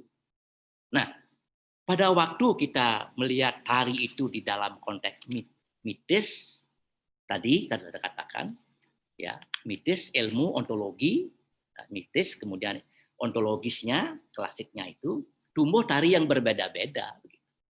Tumbuh tari yang berbeda-beda. Tahap mitis itu kan tahap kita sangat-sangat berhubungan dengan kepercayaan, leluhur, animisme, dan sebagainya. Tumbuhlah tari-tarian yang berkaitan dengan itu. Tadi saya sudah jelaskan di Bali, trans, sangyang itu ya salah satu di antara tari yang dikatakan tahap mitis. Ya, mitis. Nah, kemudian tari kan tidak bisa juga dilepaskan dari konteks sosial budaya. Menjadi style seperti itu. Tari berhubungan dengan apa tadi? Saya katakan sosial ekonomi, kemasyarakatan dan lain-lain. Itu ada aspek aspek kebendaannya. Jangan keliru di situ karena dua kali saya menggunakan kata ontologi gitu ya. Ontologi yang pertama kebendaannya seperti itu gitu. Nah, apa yang saya katakan di sini melihat tari lebih ke secara keseluruhan ya. Lebih ke secara keseluruhan, tidak hanya penciptaan, dari penelitian. Itu kan penting sekali, dari wawasan, dari apresiasi seperti itu. Jadi apresiasi dari wawasan kita, dari konteks seni dan lain-lain penelitian. Penelitian tari kita bisa dikaji dengan 13 bidang ilmu, ilmu bahasa, ilmu arkeologi, ilmu-ilmu yang lain dengan berbagai teori yang ada. Teori evolusi, teori function, ya. Teori-teori yang lain bisa digunakan untuk melihat tari kita seperti itu.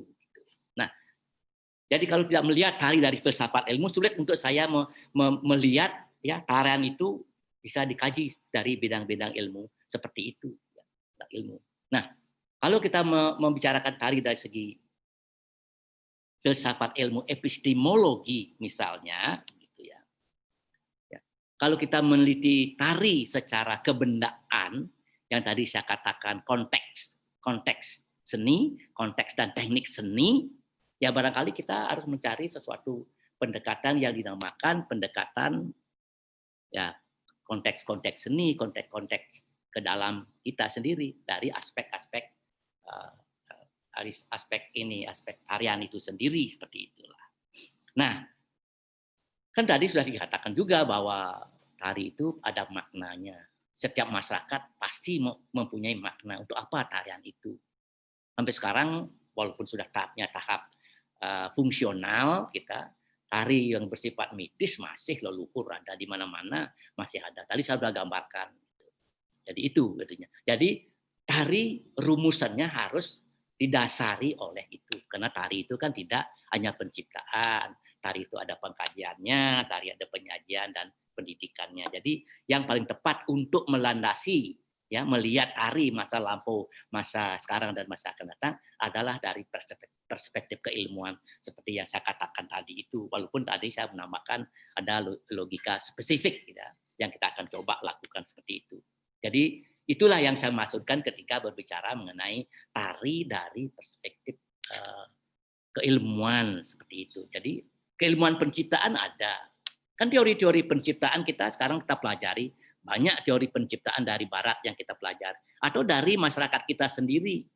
Ya, misalnya saya pernah, ini Pak Suteja pernah mengutip suatu penciptaan tari di Bali, penciptaan tari apa Pak Suteja itu tari Kuntisraya misalnya. Dimulai dengan ya persiapan makalin dan silahnya. Jadi mengadakan eksplorasi dulu, mengadakan penelitian dulu, mengadakan dialog dulu, mengadakan eksplorasi dulu untuk mencari tema-tema yang cocok dengan keadaan yang pada waktu penciptaan itu. Jadi karena kan sering sekali kita bisa mendapatkan tema yang bagus, tema yang bisa berkomunikasi dengan masyarakatnya, dengan penontonnya, bisa juga ditarikan tema-tema itu, gitu. Tetapi sering sekali kelemahan kita adalah pada mengkonsepsikan supaya apa yang kita pilih sebagai tema itu bisa ditarikan, tetapi juga memiliki makna, moral story. Ini sering sekali kita lupakan. Kenapa? Karena kita terpukau dengan teknik yang ada. Jadi terjadilah tarian, ya kalau saya melihat di Bali misalnya, banyak tarian karena tekniknya tinggi, taksunya kurang. Karena kita tidak bisa kurang memahami aspek-aspek storytelling yang menjadi bahan daripada penciptaan tari itu. Nah, jadi saya merangkumnya ke sana, supaya dalam proses penciptaan itu memang dibutuhkan ya pengalaman, waktu gitu untuk berwawancara, untuk pergi ke lapangan, mencari bahan-bahan eksplorasi yang mantap untuk mencarikan tema-tema. Karena luas sekali pengalaman di lapangan. Nah, nanti pembentukan kami serahkan pada Anda. Pembentukannya itu pasti ya, karena Anda memiliki teknik yang kuat, Anda memiliki ilmu komposisi yang luar biasa, baiknya karena kita sudah belajar ilmu komposisi dari berbagai pengalaman yang ada, gitu, membentuknya, gitu. Komposisinya bagaimana? Apakah menggunakan ABA? Apakah menggunakan kemudian seperti di Bali dinamakan pengawit,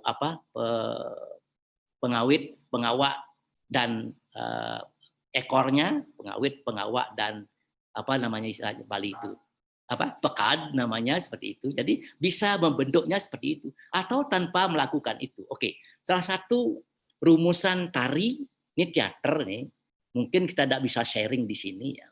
Tahun 2012 atau 2013, ketika saya masih mengajar di Holy Cross itu, saya mendapat tantangan untuk membuat sebuah drama tari sesungguhnya, teater atau drama tari. Gitu ya. Nah, kami melakukan penelitian bersama Lynn Kramer, Made Wiyanto di Bali seperti itu, mengadakan penelitian untuk mencoba membuat satu drama tari, ya, drama tari yang dinamakan Shackle Spirit. Shackle Spirit itu adalah seseorang yang terbelenggu. Nah, kata terbelenggu itu kan ada di mana-mana, di seluruh dunia ada, tidak memilih siapa. Ya, tidak memilih siapa, raja bisa terbelenggu, raja bisa gila, raja juga bisa gandrung, kan begitu istilahnya. Lalu kemudian kita juga seperti itu, dalam kehidupan sehari-hari banyak. Kami melakukan penelitian di sebuah rumah sakit di Bangli, rumah sakit orang gila di sana seperti itu. Lalu kami pergi ke kerobokan, melihat juga orang-orang yang shackle, orang-orang yang terbelenggu di penjara begitu. Nah, tema seperti ini kami angkat ke dalam bentuk drama tari. Drama tari, teater eksperimental namanya, karena kebetulan saudara Lynn Kramer itu juga penari Bali, belajar dari Bali, tapi memahami betul konsep teater barat. Made Wiyanto seorang seni rupa yang membuat desain panggung dan desain yang lainnya itu paham sekali dengan seni kontemporer. Saya kebetulan ya seorang penari, punya pengalaman di bidang koreografi seperti itu ya. Nah, kita membuat satu drama tari ya, namanya Shackle Spirit. Ada adegannya 27 adegan, tetapi tidak bisa kita adegan satu persatu, harus mengalir adegannya. yang menggunakan musik Bali, menggunakan tari Saman dari Aceh, nggak kelihatan itu. Jadi disinilah kemampuan kita dituntut mengkonsepsikan lalu merangkai tarian itu menjadi sebuah tarian. Ya, ini pertanyaannya bagus sesungguhnya. Kenapa? Karena sekarang ini tari kontemporer kita sekarang ini sudah mengalami satu proses yang dinamakan intelektualitas. Masyarakatnya cerdas, konsep-konsep intelektualitasnya lebih menonjol daripada tari-tari kontemporer tradisional, tari-tari modern zamannya Merce Cunningham saya katakan tadi, atau namanya Martha Graham di Amerika, juga kita di Indonesia lebih sekarang mementingkan kepentingan ilmunya sudah masuk. Konsep ilmunya menata tari sudah masuk, penggunaan panggung sudah masuk. Ingatlah kita belajar tentang komposisi tari itu lewat ilmunya Lamery, gitu, yang membagi pementasan itu menjadi dua, desain atas, desain bawah, begitu kan? Gitu. Di sana kita membuat desain lintasan-lintasan atas, lintasan-lintasan bawah, yang menjadikan dia suatu koreografi yang sangat. Ini maksudnya keilmuan di dalam bidang penciptaan tari. Nanti bentuknya silahkan Anda lakukan seperti itu. Ya Pak Ketut, itu yang saya ingin sampaikan dulu kepada mereka. Jadi keilmuan tari sekarang penciptaan itu sudah memasuki tahap teori, tahap intelektualitas ya, dengan dengan buku-buku yang kita baca baik dari Bali sendiri, dari Indonesia sendiri, sudah banyak itu buku-bukunya, lalu juga dari luar negeri seperti itu.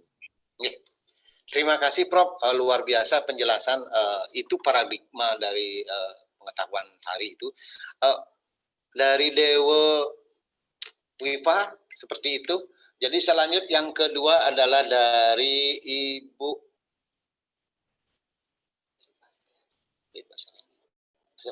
dari Pak Saryada dulu.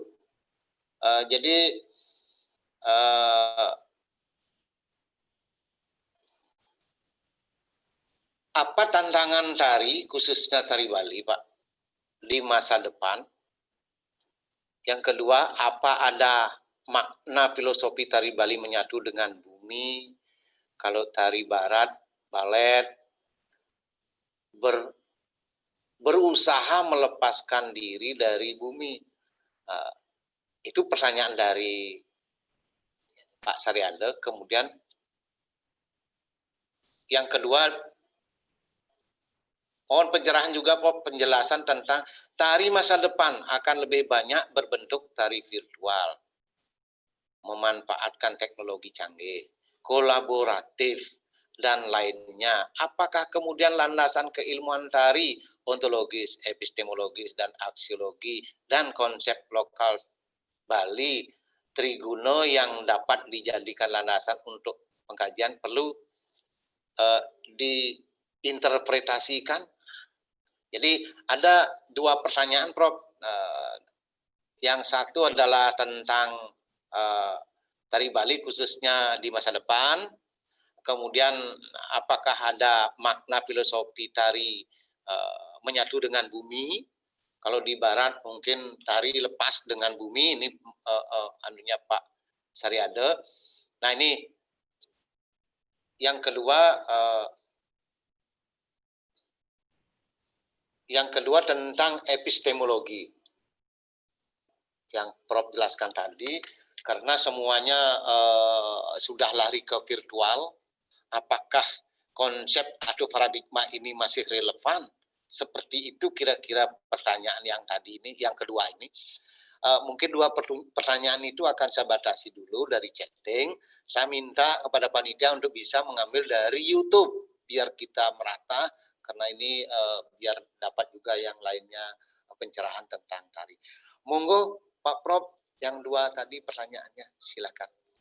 Yang pertama dari Bapak Dr. Ketut Saryada itu ada pertanyaan mengenai tantangan masa depan tari kita, baik di Bali maupun mungkin di Indonesia bahkan di dunia Barat.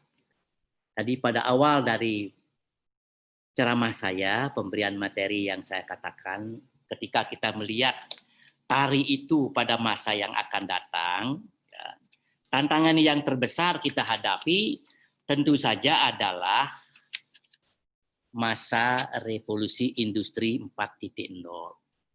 Oke.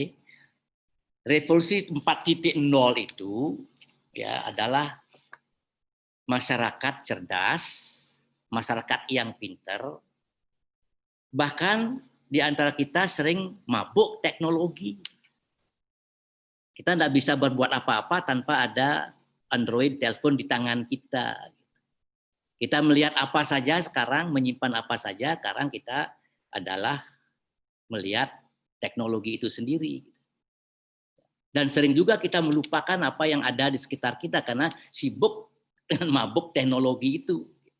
Kita menganggap sesuatu itu instan saja semuanya. Jadi instan saja semuanya, kita lupa bahwa kita hidup di dalam masyarakat yang harus berkomunikasi satu sama lain, antara Banjar dengan Banjar, seorang dengan seseorang, dunia daerah dengan daerah lain. Sekarang kan tidak ada lagi misalnya pergelaran tari yang bersifat expo, tidak ada lagi sekarang. Karena dianggap sekarang dengan teknologi kita ini orang sudah tahu tentang kesenian kita di Amerika Serikat atau kesenian kita di Eropa. Ya barangkali mereka bisa melihatnya, tetapi kalau tari itu is human, gitu. Tari itu adalah manusia, dia membutuhkan satu hubungan langsung emosional. Ini tantangan ini. Nah, tantangan yang lain, ini pengalaman dulu. Di tahun 2009, gitu, saya mendapat kesempatan di Wesleyan University di Amerika Serikat mengikuti suatu seminar etnomusikologi, termasuk tari, teater, dan lain-lainnya. Kita menggunakan seminar seperti yang sekarang ini dengan lewat Zoom sekarang ini. Ya kita berbicara dengan teman yang berada di Afrika, dengan teman-teman di Afrika Selatan pada waktu itu, kemudian dengan teman-teman yang berada di Cina, dan sekelompok teman-teman dari Institut Seni Indonesia yang ada di Indonesia. Gitu. Pada waktu itu teman-teman dari Jogja, dari Bandung, dan Jakarta banyak datang. Kita berbicara masalah tari dalam konteks penggunaan konvensi jarak jauh seperti itu. Kita bisa berbicara seperti yang sekarang ini, kita berbicara gitu. Tetapi ketika mereka melakukan tarian, kita tidak melihat konteks tari yang mereka pentaskan di mana itu, di studio atau di masyarakat. Gitu. Karena bagaimanapun juga, misalnya tari Bali atau tari Jawa, ya membutuhkan keintiman itu. Untuk membangun taksu itu sesungguhnya dibutuhkan kalangan yang penonton ada di depan kita. Ada di depan kita, karena penonton itu akan memberikan challenge. Kalau ini tidak ada, itu merupakan tantangan bagi kita untuk kemudian mengantisipasi bagaimana seni virtual yang seharusnya terjadi. Gitu. Karena membangun komunikasi tanpa ada penonton di depan kita, kan seni pertunjukan itu kan ada penari atau pementasan, pelaku, ada penontonnya. Justru interaksi antara penonton dengan pementasan ini, kalau tidak ada pada seni-seni yang bersifat virtual, ya barangkali akan bisa menghilangkan semangat, menghilangkan karisma, menghilangkan taksu yang ada pada tarian itu sendiri, karena dibutuhkan hubungan yang intimate, keintiman, partisipasi, itu ya, partisipasi seperti itu yang dibutuhkan. Nah, itu kita anggap tantangan masa depan kita, karena berkaitan dengan seni-seni bersifat virtual. Virtual itu kan sesungguhnya sarana, tadi saya katakan. Nah, sekarang muncul di mana-mana orang membuat karya tari di rumahnya, lalu direkam, lalu di-upload begitu, tanpa memperhitungkan juga sesungguhnya bagaimana cara kita membuat tari berkaitan dengan kamera.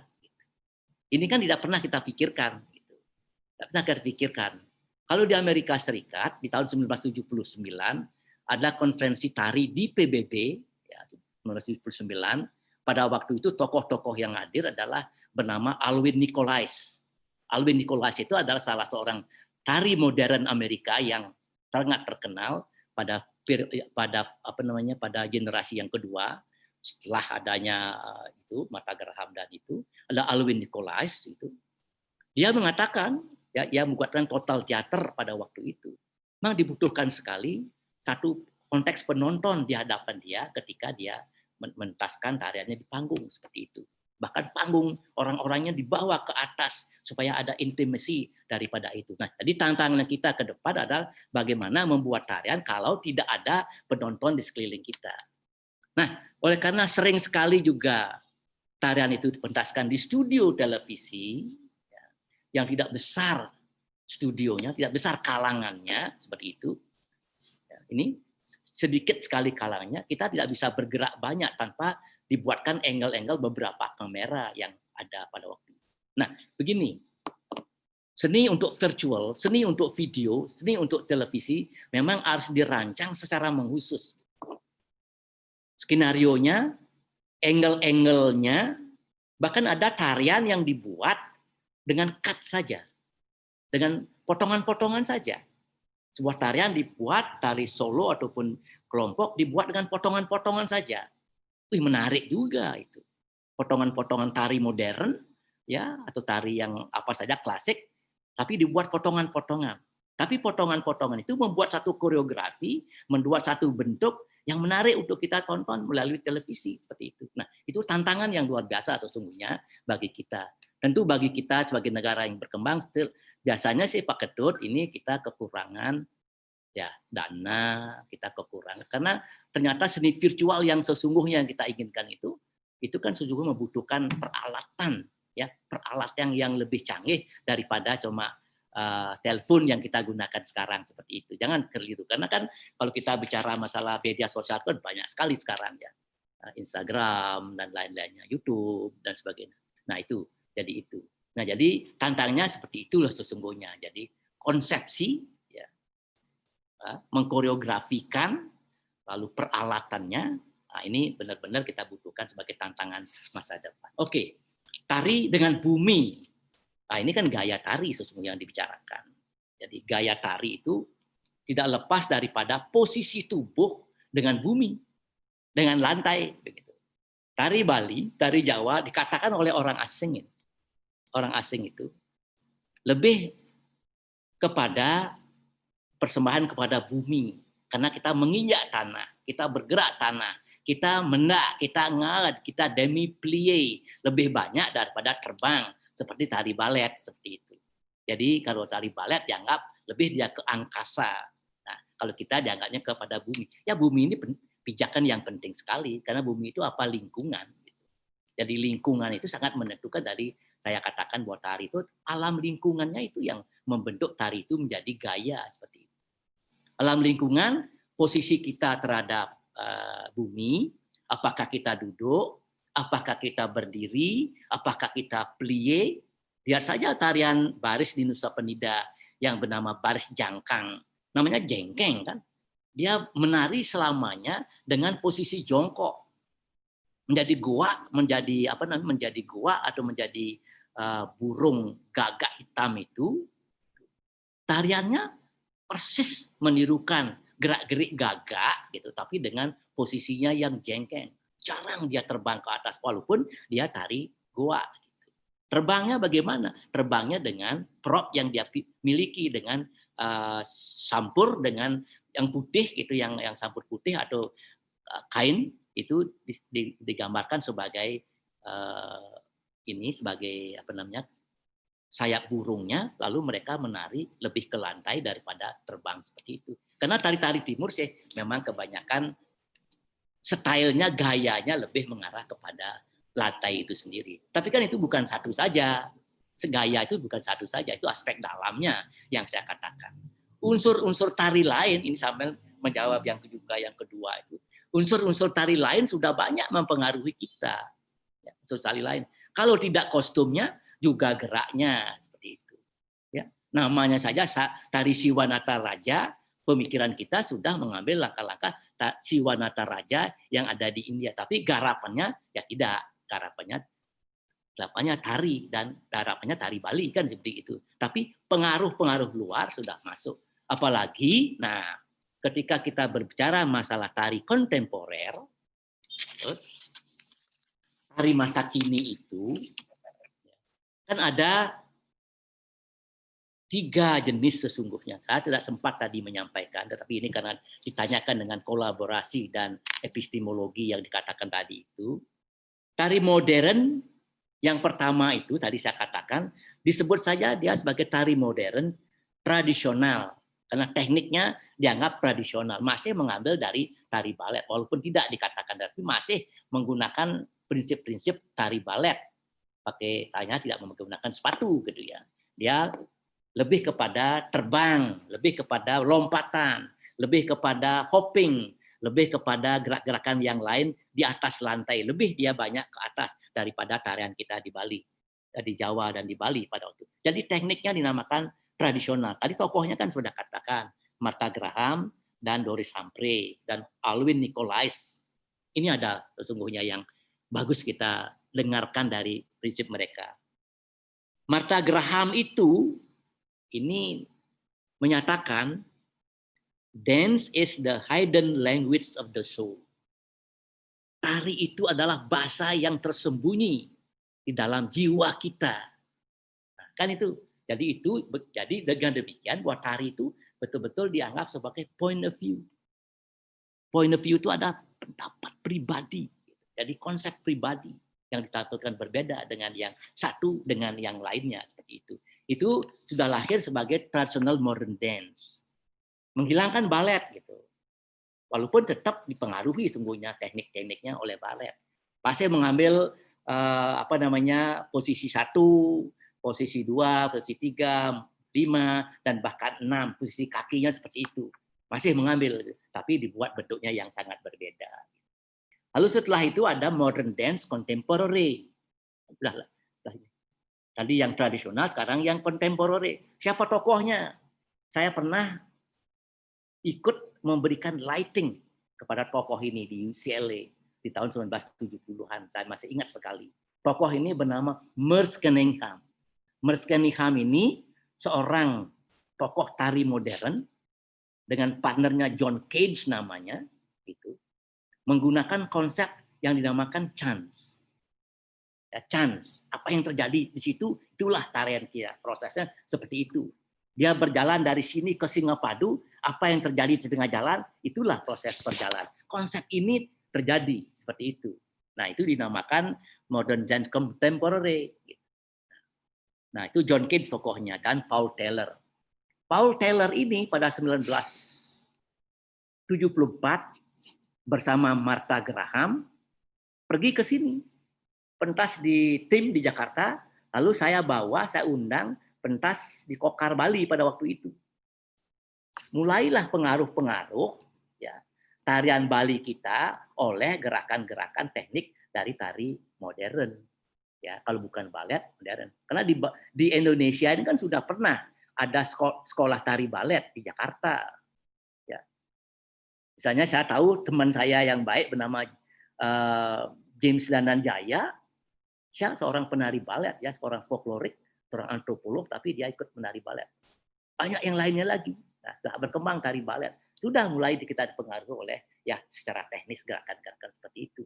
Tidak bisa tidak oleh karena kehidupan kita harus ada, apalagi kebudayaan kita ini kan kebudayaan yang adaptatif, yang toleran, yang menerima dan terbuka. Justru itu kekuatan kita, mendapat pengaruh, kita bisa mengolahnya menjadi sesuatu yang baru kan begitu.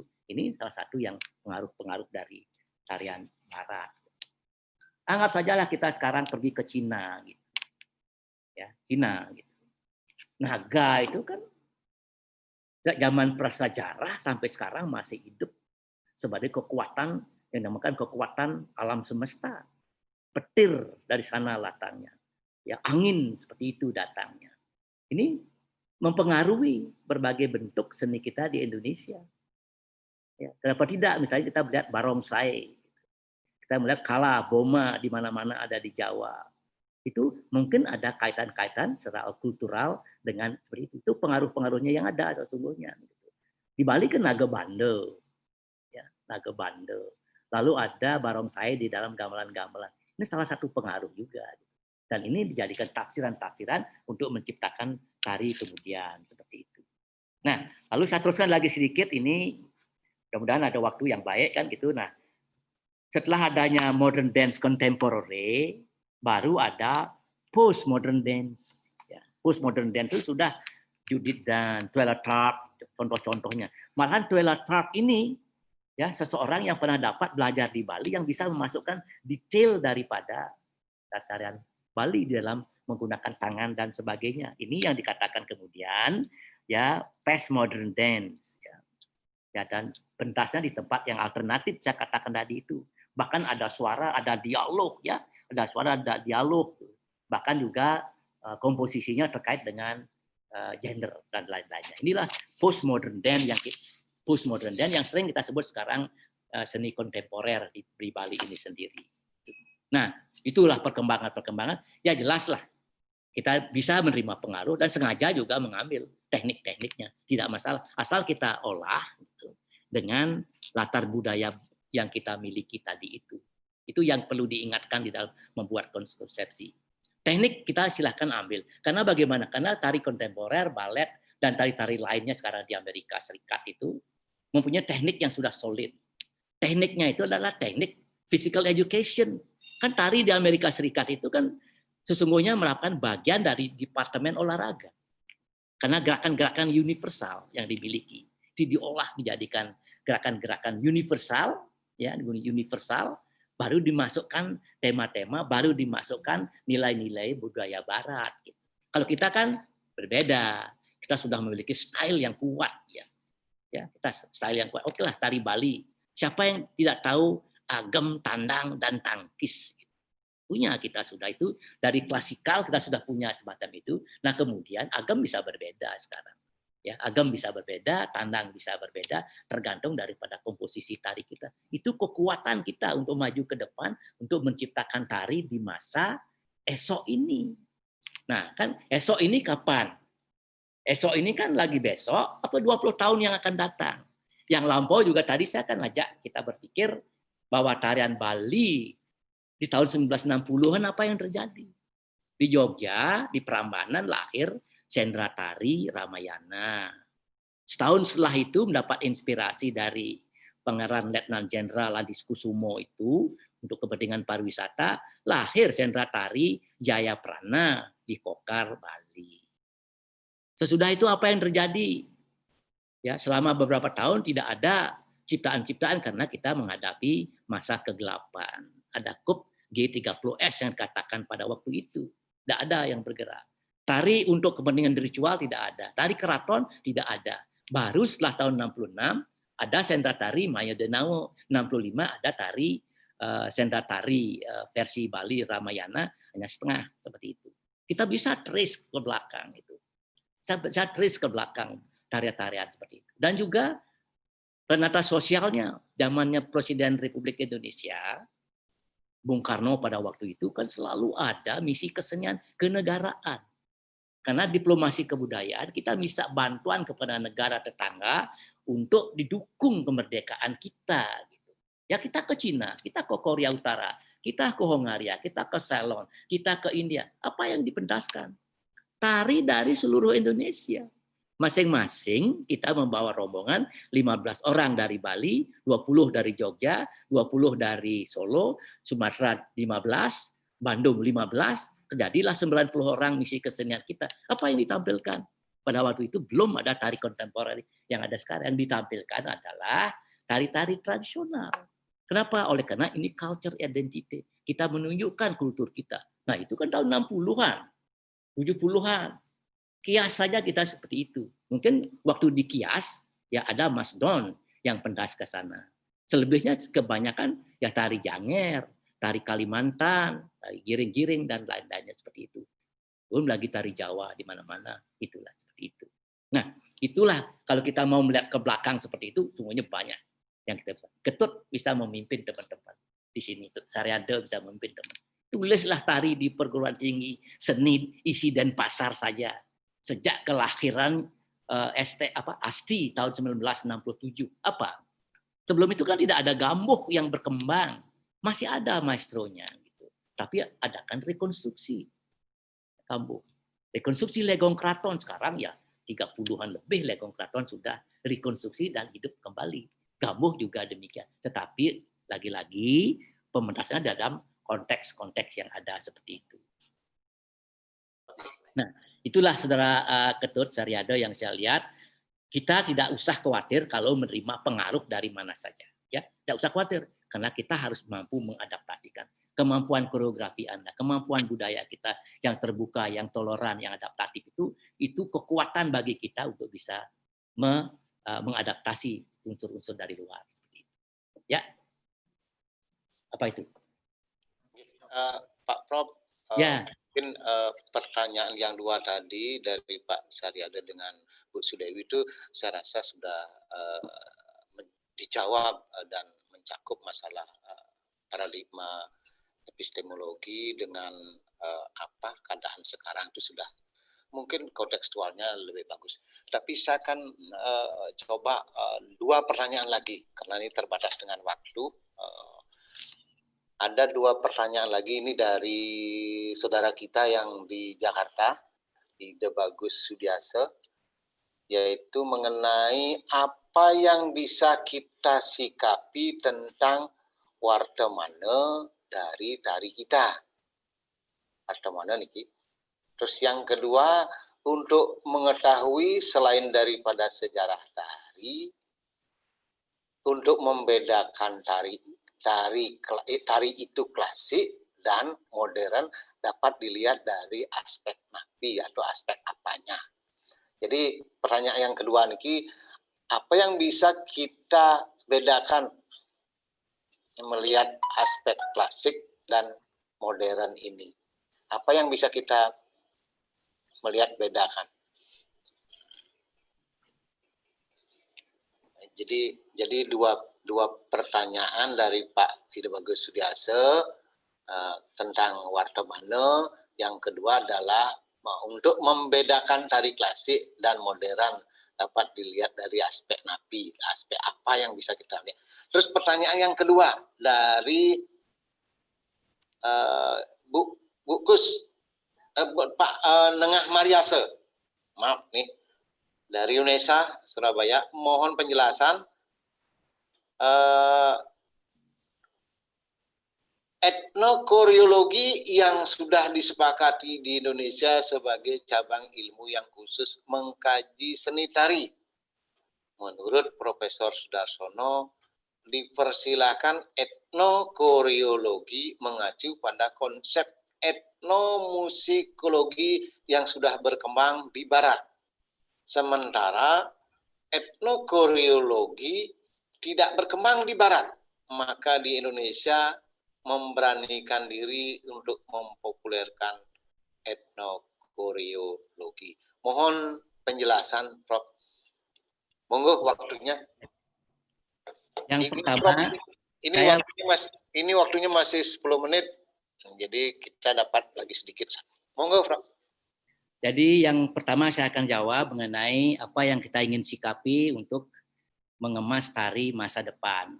Tadi kan kalau Anda sudah mendengar mengenai ciri-ciri masyarakat ke depan itu adalah ciri-ciri masyarakat yang cerdas, yang multikultural, ya, yang multidisiplin begitu. Jadi menyikapi tarian-tarian yang bersikap berbasis pada internet dan digital seperti itu.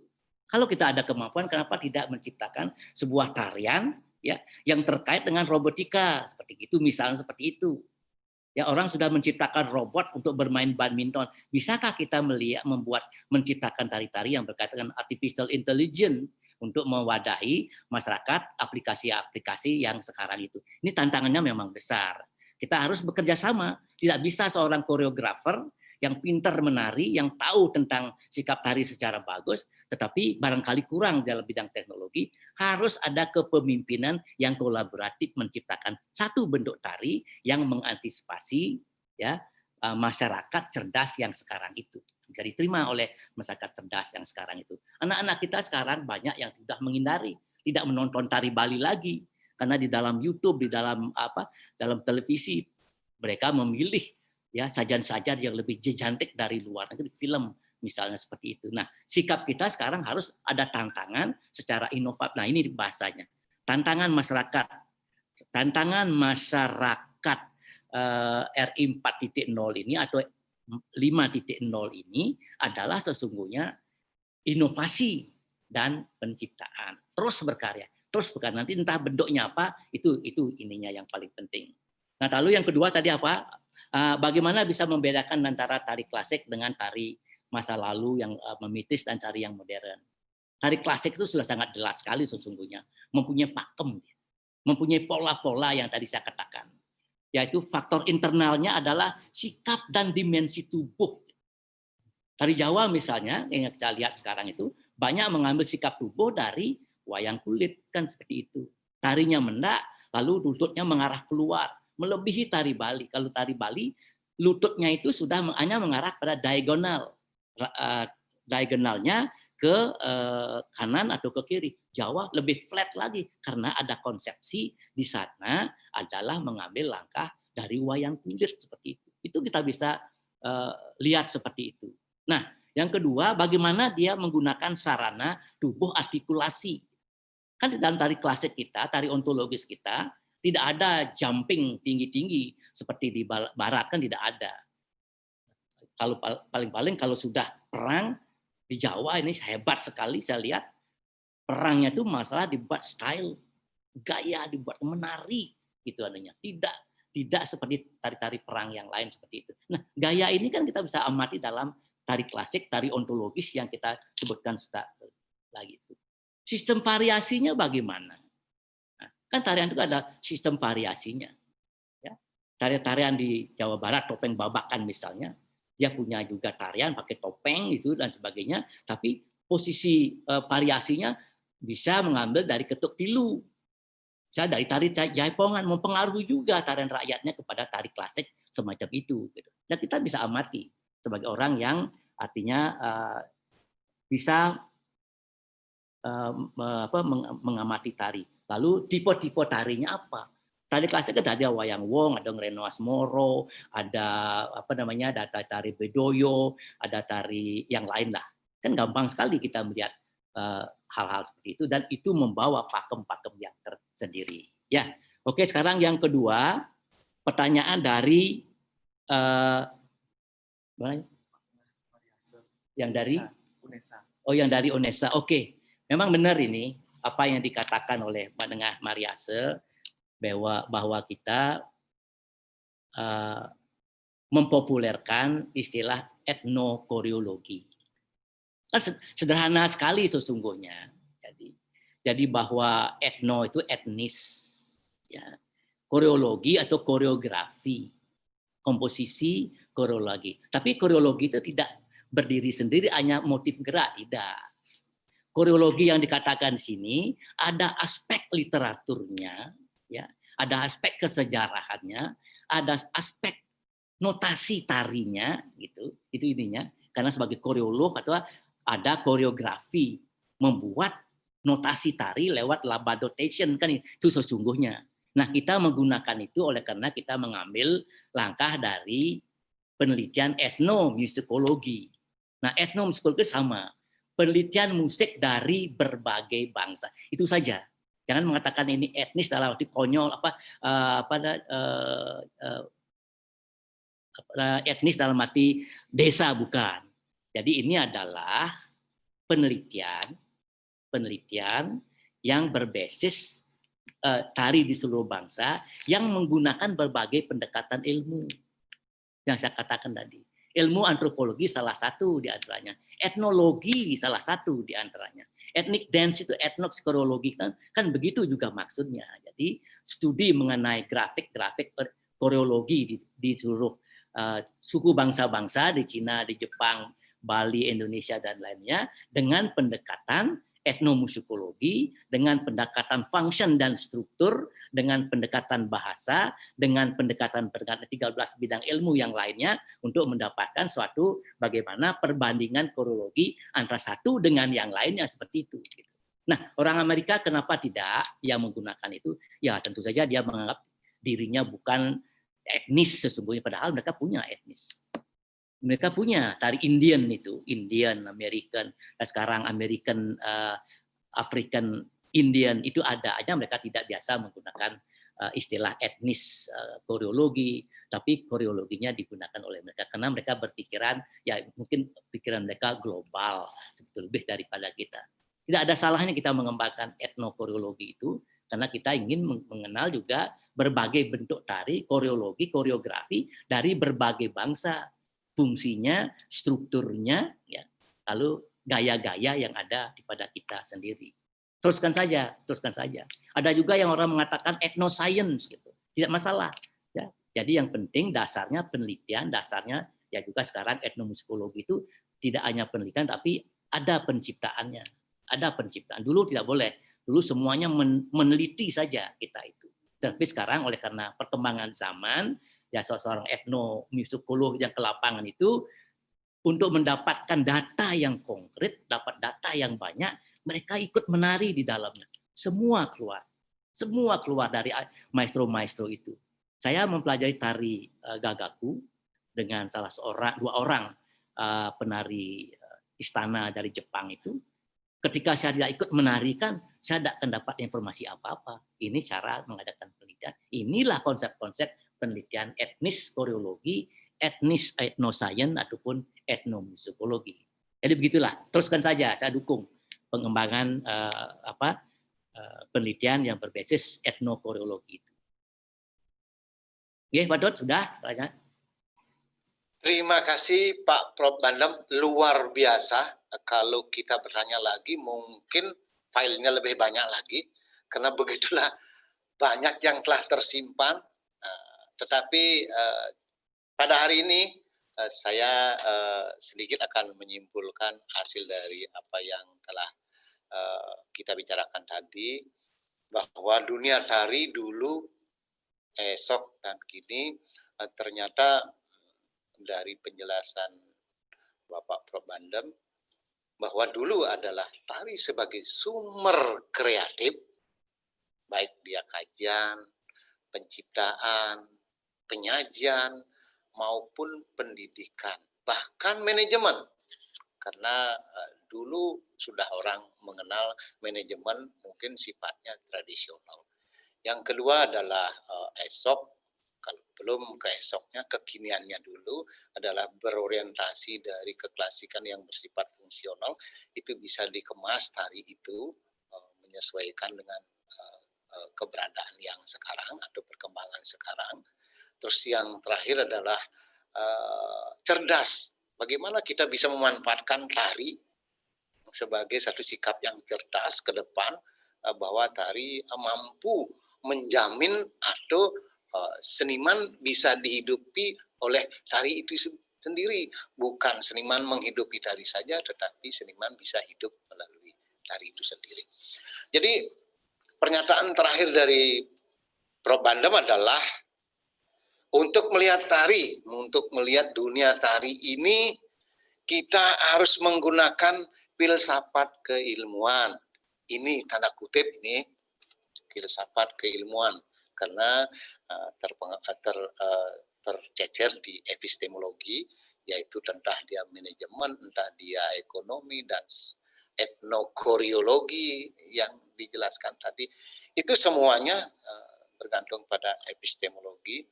Jadi dalam tari ini ada yang penting adalah teknik yang diungkapkan. Nah, ini Pak Prof. Bandem tadi, teknik dari segala tari yang ada di dunia ini, teknik yang perlu diperhatikan. Kemudian di dalam teknik itu ada pengetahuan yang dibilang tadi berkaitan dengan epistemologi, ada pengetahuan. Dan yang terakhir adalah rasa yang menjadi roh dari berbagai tari itu sendiri. Bali, Jawa, Amerika, dan lain sebagainya. Rasa adalah menjamin untuk memberikan identitas buat tari itu sendiri. Jadi demikian yang bisa saya simpulkan pada hari ini. Webinar, peserta webinar yang saya hormati, sampailah kita pada penghujung waktu.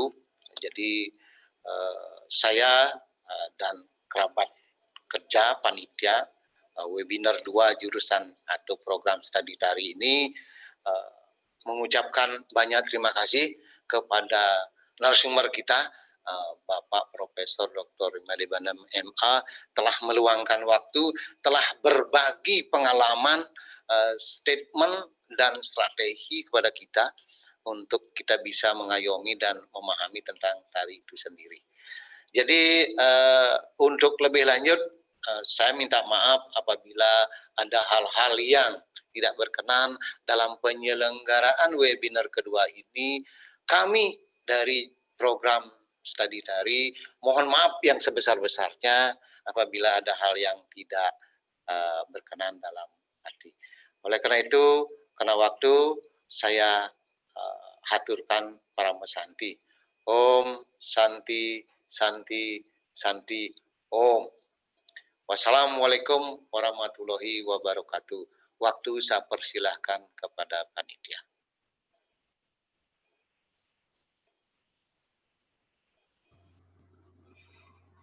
Terima kasih yang terhormat kepada narasumber tunggal, Bapak Moderator, Bapak Rektor, Bapak Ibu yang mendukung pelaksanaan webinar ini, tim pelaksana webinar, serta seluruh peserta yang telah mengikuti webinar dengan baik.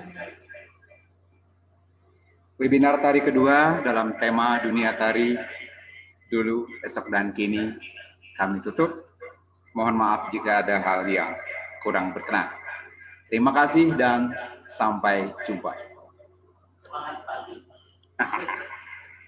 Kalau mau foto bersama, silakan semua video di on.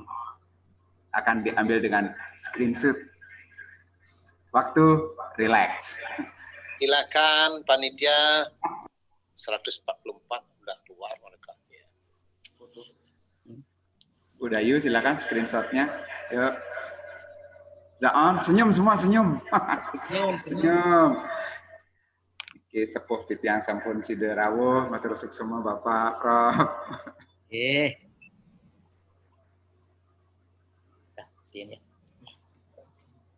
Masih. Foto dulu. Kalau ada yang mau salam sama Prof, silahkan. Ibu Bapak peserta, silahkan. Lambaikan tangan, boleh. Beliau milik dunia sekarang. Terima kasih.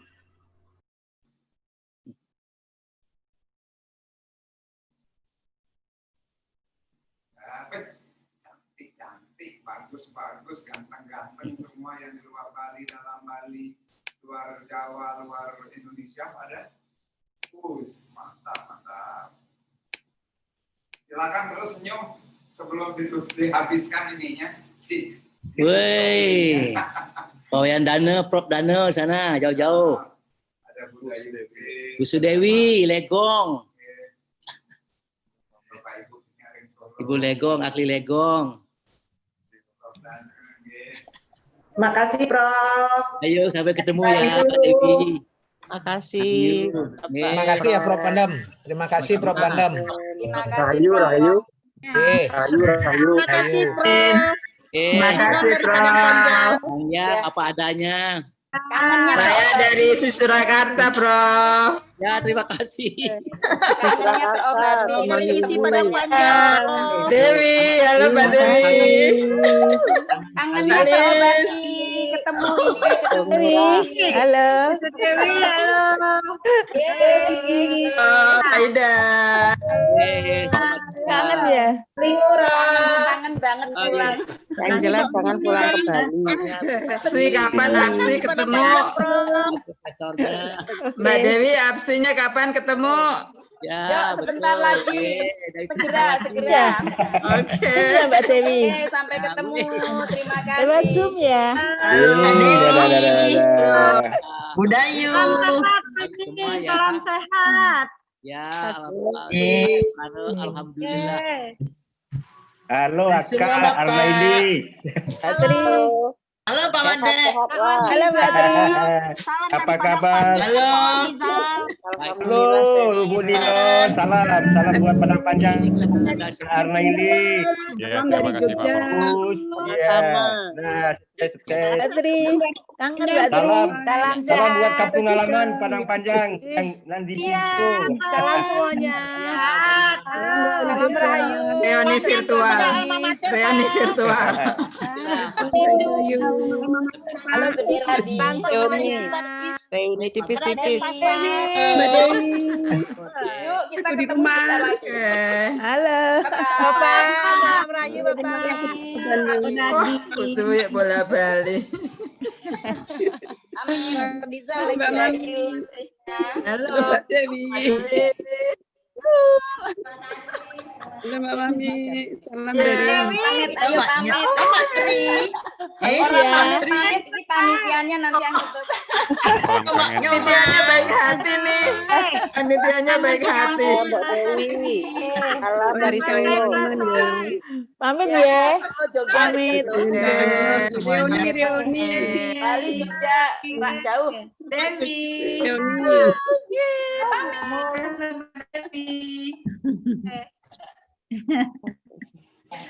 Mauti. Mauti.